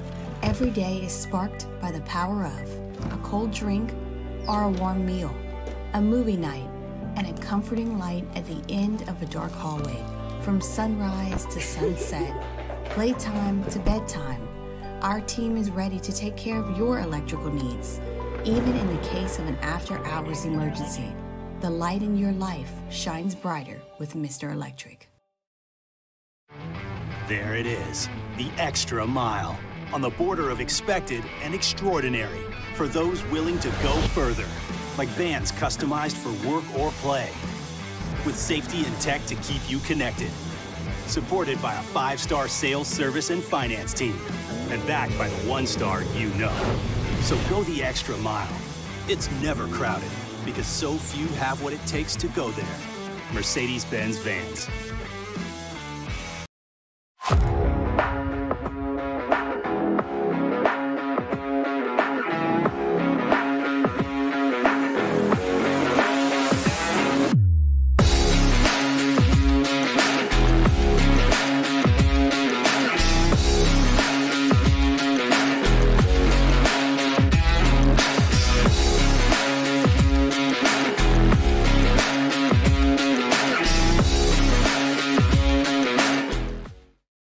When is a taco more than just a taco? When it's Government Taco. Voted best tacos 3 years in a row by 225 Magazine, Government Taco puts the most delicious spin on tacos the capital area has ever seen. With creative combinations like the Magna Carrot, the Filibuster, or the Steak of the Union. Plus perfect tortilla chips paired with the best salsa and queso you've ever had. And happy hour every day from 3 to 6 p.m. and all day on Thursday. Government Taco, 5621 Government Street. I've been doing business with Luba for 25 years. They're dependable, trustworthy. It's just the attention to detail with our clients. Our folks have years and years of experience. They're highly trained professionals. But many companies have that asset. What I'd like to think makes Luba a bit different is that we use those talents in a way that truly is dedicated to serving the needs of the folks who depend on us.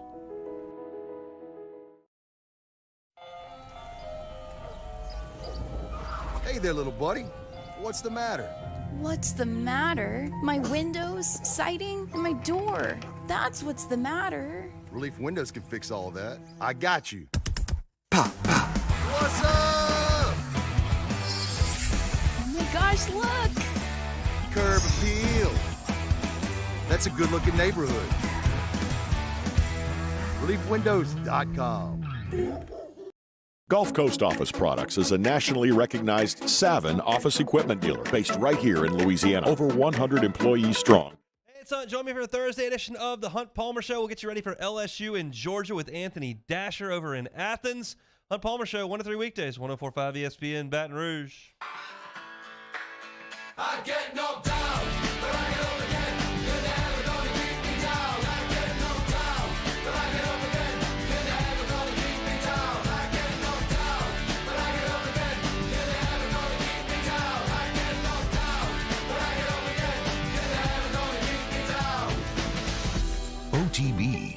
Tea with Hester and T-Bob on 104.5 ESPN Baton Rouge and 94.7 ESPN Alexandria. What's going on, y'all? Welcome back to OTB. Little Chumbawamba to bring you in from the break. Shout out Mark Chamara. Shout out our next guest, LSU head baseball coach Jay Johnson. It is game day. The Paul Skeen Show is pulling into Athens, and Coach still making time for OTB here on a Thursday. Coach, thank you so much for joining us. How are we feeling this morning? Good. Excited to get on the field tonight. Hell yeah, man. And I just want to talk to you about a matchup that is going to be worth the price of admission alone, right? And that is going to be watching not just Paul Skeens against his entire Georgia team, who's been very good at home, but against the freshman phenom, Charlie Condon. I mean, you look at the numbers, Coach, and it's crazy because we spent all year, rightfully so, talking about how unbelievable watching Dylan Cruz has been. And yet then you look at Condon, and as a freshman, he's kind of right there in a lot of these sets. What have you seen from Condon on film? Yeah, he's really talented, big, strong, right-handed hitter. Bat stays in the zone a long time, which gives him some margin for error. So he can hit for average, obviously hitting with power, really short swing, good bat speed, kind of similar to Dylan, and he's got so much bat speed he can make late decisions and kind of recover and hit balls well, and has good strike zone discipline, really, really complete hitter. So it's like, it's one of those things where I know you're not going to tell me the strategy that you're going to employ against him, but when you have a hitter that is as in the zone as he is and, you know, as hard to attack as he is, how do you formulate a game plan there? Well, you got to get the guys out around him. You know, Anderson, leadoff guy, has a lot of experience. Got to keep him off base. Got to keep the guys at the bottom of the order off base, and then it gives you some freedom to do some different things there. But they got veteran lineup. It's a lot of the same guys that we played against last year in Baton Rouge, and then have added him, obviously. So it's about minimizing innings, you know, getting the leadoff guy out, and if you keep guys off base, you can pitch him a little bit differently.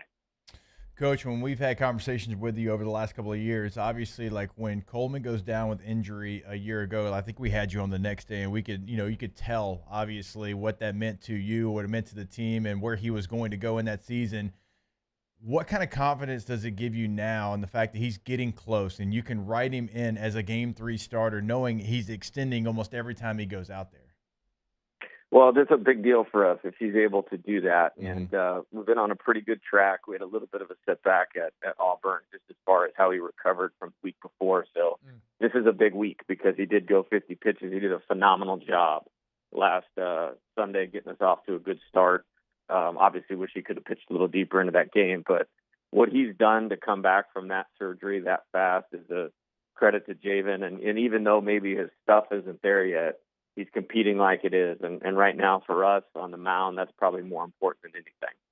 Well, and let's talk about on the mound, Coach, because obviously the theme of the last couple of weeks is kind of, well, I mean, it's a bit different from week to week, right? But the story coming out of this last weekend is the ability to shut the door and find those outs. And it is, you know, it is that time of the year where the guys that you have are going to be the guys, right? And somebody just has to step up in that group. What has, and yeah, nice midweek game this week, but what has the vibe been with that bullpen group and grouping, and kind of how are they looking to flush last week and then move forward into this one? Yeah, we talked about two things kind of going into this week of really doing a good job of being prepared immediately when you come in a game, because when we make a change, it's to get that first hitter out, obviously, that you're coming in to face. So we've adjusted some bullpen routine stuff with guys to try to get the first guy out. 4 of the 5 pitchers that did that came in on Tuesday did that, so that was good. And then really try to get them a better reset of, like, when something goes bad, we make an error, you get a bad umpire call, you walk a guy, give up a double, you know, how can we get you back in the competition mode for the next pitch? Because really, most of the time with our offense, all you got to do is keep it small. And, you know, we were able to do that the other night and allowed us to be successful. And that's happened before. It just got away from us a little bit on both Saturday and Sunday last night, where we didn't keep it small and ultimately lose the difference in those games. Now, Coach, when you're going into the weekend and we're talking bullpen, like, do you try to come up with a game plan, like, right now for the weekend? Is it more of an in-game feel? Like, what are those conversations with your other coaches about like maybe how you handle who comes in and when they come in? Yeah, I mean, we do a lot of work on that. I mean, we watch a ton of video between Coach Wes Johnson and myself. We do a lot of analytic stuff, Jamie Tutko, and then we try to match up our guys' strengths with potential hitters' weaknesses. But now there's this other element of, mental game, who can handle coming in at a certain time. Yeah. And there's this blend of, hey, what's supposed to happen and what guy can actually execute it, and trying to put that all together. And, we've been forced into trying to figure that out a little bit, and that's okay. And like what those guys did on Tuesday, there's been times, finishing the Auburn game, finishing a couple that we won, finishing a couple of the Alabama games where they've come through. So all these guys that have struggled have had some success. We just got to get them the right template and in the right spot to do that and get them in the right frame of mind. Yeah, I mean, it's a fascinating part about this grouping, right, is that it's not like it's been all bad, right? It's just been a little inconsistent. So finding that consistency is kind of what's eluding them. I know, though, Coach, that you are a huge advocate of the player-led leadership on this team that you have, and to kind of have some wobbles here at the end, like one of the ways to come through that on the other side unscathed and even stronger is with the players in the locker room taking control of the situation. Do you feel like you've seen that out of your team this week? I say yes, but I've seen it all year. Yeah, you know what fair. I mean? So I don't think it's something that hasn't been there. I think it's maybe a little bit more paid attention to because, for the first time they've struggled, a little bit. And but I trust them immensely, trust Sky in the mound tonight a lot, not only as a pitcher, but as a leader, trust Sky in center field a lot as a leader, trust Sky at second base as a leader, Gabe Beloso, Alex Milazzo. Like, these guys care, deeply. We had a good practice yesterday. Going to focus hard on what we need to do to win today. And then after that, move on to tomorrow. And it's actually a really good test for the postseason because your focus has to be so on what's right in front of you. These guys have done a good job of that. So a little bit of reset here, not necessarily a bad thing. With that being said, we're super competitive, and I don't know if I've said it before, I'd like to be the first coach to go 70-0 sometime. Yeah.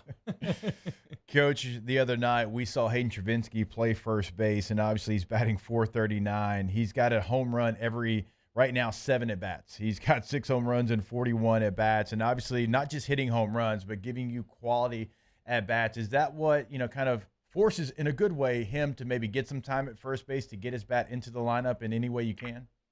Yeah, he needs to play right now. And, finding Tuesday, that was about finding a way to do that. We needed to catch Alex in that game. So they both made a really good contribution in that game. McNeese, really good base running team, held that in check with Alex behind the plate. Hayden hit a big home run, got hit by a pitch. He's really locked in right now and can be as effective as really anybody in that lineup. And so we're going to work through that each day and try to ride his hot hand a little bit. Coach, it almost feels like he has kind of maybe even changed his approach. He's still hitting the home runs, but he's always had home run power. But it feels like he's even seeing the ball better, and he's not chasing outside the zone. I mean, he feels like he's as locked in as he's maybe ever been. Yeah, he's really locked in. Just stole the words right out of my mouth of what I was going to say. He's really improved as the year's gone along. And, I got to give him a lot of credit. Like, he's had a lot of injury problems, at least since I've been here, and kind of started the season behind. Brady Neal's a really good player, and Alex is a really good catcher and has really improved offensively. So it took him some time to get in there, but he stayed really engaged as a teammate. Didn't really go to the, hey, what's in it for me? But I'm watching batting practice every day. We're having conversations, and you kind of see it. And then we started to give him some pinch hits, and that's turned into more and more playing time. And right now he's a force for us. And when you're going down the stretch, you need some things like that to happen. And really happy for Hayden, and that's a big lift for our team. Hey, Coach, one of the interesting numbers going into this weekend, I don't know if you're aware of this, but LSU currently the only team in the SEC with a winning record on the road in conference. I want to say it's 7-4 right now. But this is a Georgia team that just feels like they are a different team in Athens. They took 2 or 3 off of Kentucky, 2 or 3 of Tennessee. They swept Arkansas. What have you seen on film? What is so How is Georgia just able to turn it on when they're at home versus sometimes they've been a bit of a different team on the road? Yeah, it's definitely noticeable. I mean, when you sweep an Arkansas team at home and you win 2 out of 3 against Tennessee, you know you have something. And everybody in the SEC has players and can win. They obviously have a really good lineup. They've had some bumps in the road as far as injuries on the mound, as it seemingly everybody has this year. But capable team, and they're kind of fighting for their lives, in terms of postseason baseball and all that type of stuff. So we're going to get their best shot, but that's no change to every weekend of the year. Yep. I mean, we've come in with a really good team and have played really well, and teams know they have to play well to beat us, and so we expect their best shot. Again, they've played well at home. We played well on the road. That's a good stat. I didn't know that we're the only team in the SEC with a winning record on the road, and this group has played well on the road for 2 years. So we're going to have to do that again this weekend to have a chance to be successful. Coach, one of the narratives around the last couple of series is the team that LSU's playing, well, they're fighting to get into the SEC tournament. Obviously, like Mississippi State, you could tell what that meant to them. Georgia right now would be in the SEC tournament, but depending on what Mississippi State does, what Missouri does, like they're playing for something. But you also could say LSU's playing for something, getting that double bye in the SEC baseball tournament. Like, how big of a deal would that be for your team to be able to have that? Well, it is important for a couple reasons. Number one, these guys grinded hard, so an extra day off matters, just for their bodies, and I'm speaking actually more of the position players than the pitchers, but then it allows you to maybe align your pitching in a different manner. But more importantly is like, that means you finished, in the top 4 in the league, which would be a great accomplishment and should set us up to play all of our postseason baseball at home. Yep. And so that's really where that matters. And, that's obviously important to our players. And ultimately, we want to win every game that we play. And so if you have that bye, it just means that you've won more games. And that's in line with what our players are trying to do every time they take the field. Last one here, Coach. Are y'all going straight to Hoover? How's that work? Like, what's the kind of game plan look like if you do get the double bye? We'll stay in Athens on Saturday night after we're done, and then we'll bus over to Hoover. Oh wow! And just feel like it's not that far. It felt like a big undertaking to fly home and then get on a 6.5-hour bus ride. It didn't make a lot of sense. Anytime I can get Dylan Cruz, Tommy White, Gavin Dugas off their feet for a little bit and get them some more sleep, that matters, because those guys are given every ounce of everything that they have. And so it's a good opportunity for them to rest. We'll obviously work out in Hoover for those couple days and get ready to roll for that deal. So that's how we'll go about that. Coach, I love hearing you say that. I wish you could have told Nick Saban or Les Miles that for me when I was playing football at LSU. Yeah, that feels like feels like a great message. Les was not about that rest. Coach Jay Johnson. To be fair, like when they're with us, they get pushed, and they've gotten pushed hard. Oh, so absolutely. But we you know what had, rest is, Coach. I'm not sure Les did. We haven't. Well, you guys did okay for yourself. That's so true.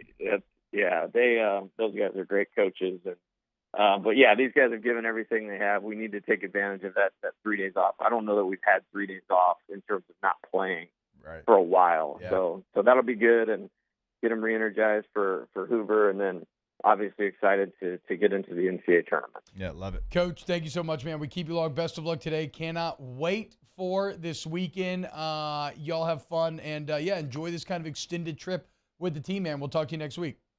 All right, sounds great, guys. Have a good day. Thanks, Coach. Jay Johnson, head coach of LSU baseball. That's pretty cool, man. I kind of like that from like a team bonding standpoint too. I do too. That would have been fun. You're entering the final push. Vacations, whether it's a relationship, a team, like whatever. When you travel, you get closer to the people you are traveling with. Yeah. So it's one of the things I enjoyed going from college football to the NFL, and not even close to the same, but like college football, like you touch down, you play, you get back in the air. Yeah. And like, so you don't really have that time. But, can't be trusted. You can't. That's true. Can't be Although, like trusted other sports, trust their athletes on the ground. No, not football. Football players are degenerates. Even at the professional level, as a grown man, you've got bed checks. So That's true. That's so weird. You're 32 getting bed checks. I'll know, like 31 years old, you got 3 children. Hey, No, I got to see your face. Oh, my God, dude. Go to Accutip of Baton Rouge. What's funny is I remember hiding in the bathroom during training camp bed checks. Yeah. With my old man back in the day at Falcons camp. Oh, Because that's you weren't awesome. allowed to have your family up there. Yeah. Go to Accutip Baton Rouge, AccutipBR.com. AccutipBR.com. All your AC, heat, and electrical needs. Chances are heat needs kind of down right now, right? AC needs skyrocketing. I've been telling you about it. If you need that full new installation on your AC unit from Accutip, guess what? You get $500 off. So take advantage of that deal. Remember, it's service to the highest degree. It is not just lip service. They mean that. They walk that walk. AccutipBR.com. Take control of your comfort zone today. Ask about the Star Club membership while you're hanging out and talking to them, okay? Trust me, once you go Accutip, you'll never go back. Go to AccutipBR.com. More OTB coming up next. OTB, OT. In times of need, get a full list of phone numbers, websites, and other important emergency information on the Demco Stormwatch page at 1045ESPN.com. The world's leaders in obesity research, obesity medicine, and obesity science are right here. We're doing something that no one's ever done or trying to answer a question that no one's ever asked before. Pennington is a real jewel when it comes to research. We are finding the solutions to the world's worst chronic disease, which is obesity. Louisiana needs Pennington Biomedical. Hey, what's up, y'all? It's that time again. It's heating up. Your boat's getting ready to come out and spend all summer on the water. It's time to take your boat to the next level with front-to-back boat service, where if you want an incredible custom speaker install, it's going to blow people away in the water, that's there for you. You want an HD sonar where you can see the fish under the water before you cast, beat all your friends, that's there for you at front-to-back boat service. So don't put it off. We got the parts in right now. Get them now before they go back on back order. Front-to-back boat service. There it is, the extra mile, on the border of expected and extraordinary for those willing to go further, like vans customized for work or play, with safety and tech to keep you connected, supported by a 5-star sales, service, and finance team, and backed by the 1-star you know. So go the extra mile. It's never crowded because so few have what it takes to go there. Mercedes-Benz Vans. When is a taco more than just a taco? When it's Government Taco. Voted best tacos 3 years in a row by 225 Magazine, Government Taco puts the most delicious spin on tacos the capital area has ever seen. With creative combinations like the Magna Carrot, the Filibuster, or the Steak of the Union. Plus perfect tortilla chips paired with the best salsa and queso you've ever had. And happy hour every day from 3 to 6 p.m. and all day on Thursday. Government Taco, 5621 Government Street. I've been doing business with Luba for 25 years. They're dependable, trustworthy. It's just the attention to detail with our clients. Our folks have years and years of experience. They're highly trained professionals. But many companies have that asset. What I'd like to think makes Luba a bit different is that we use those talents in a way that truly is dedicated to serving the needs of the folks who depend on us.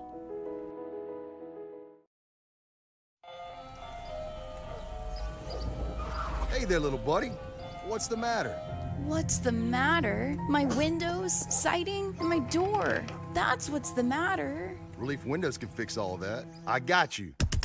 Pop, pop. What's up? Oh my gosh, look! Curb appeal. That's a good-looking neighborhood. ReliefWindows.com.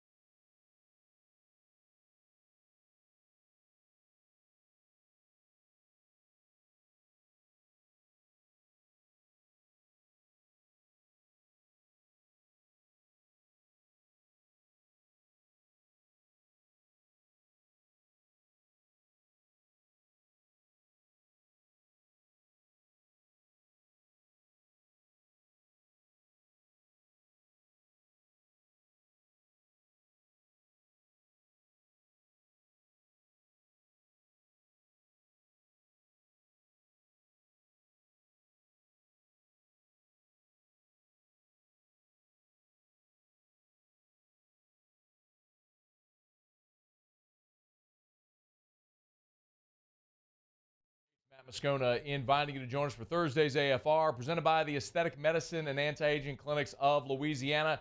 Game 1, LSU-Georgia. We'll preview it. Kendall Rogers from D1 Baseball. Join us 3 to 6, 104.5 ESPN Baton Rouge.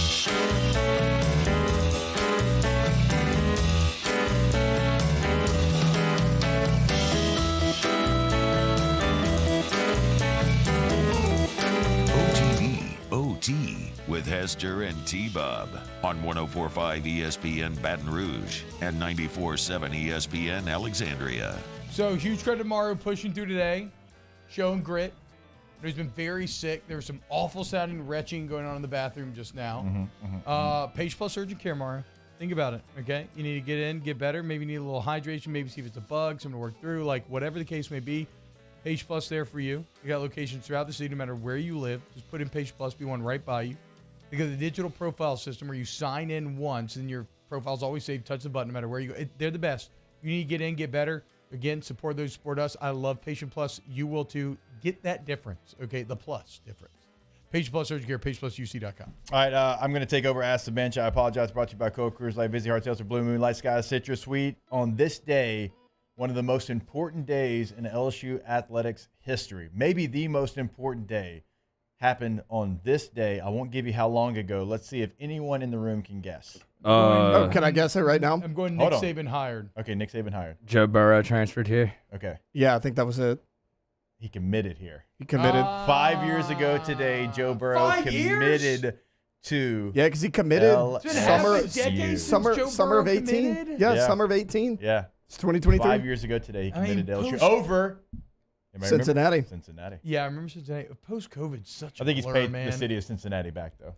I'll never forget Yeah. Scott Frost telling a reporter, "You think we need him?" when somebody asked him about the possibility. He had of getting- Martinez, right? Yeah. They had Adrian Martinez. I mean, what do you need Joe Burrow for when you have Adrian Martinez? It's a fair question. It's a good point. You could have said no without being so rude. Who had and played he more just looks football at the time, so Adrian dumb. Martinez or the backup from Ohio State? Give me Martinez 10 times out of 10. Yeah, okay. That's why Scott Frost got fired. Okay. On you his know couch. who when he said that? Matt Rule. Yeah. If Matt Rule was there, Joe Burrow would have been a Husker. Actually, like all jokes aside, I think. No, you're- I think you're that. right. I actually Yes. do believe that. I do as well. Shout out Scott Frost. Hey, Yeah, thank you, Scott. we love you all. Tomorrow we'll recap game number 1. Look forward to game number 2. It's going to be a fun Friday in OTB. We love you. Have a great day. We'll see you tomorrow. OTB, OT. There it is, the extra mile on the border.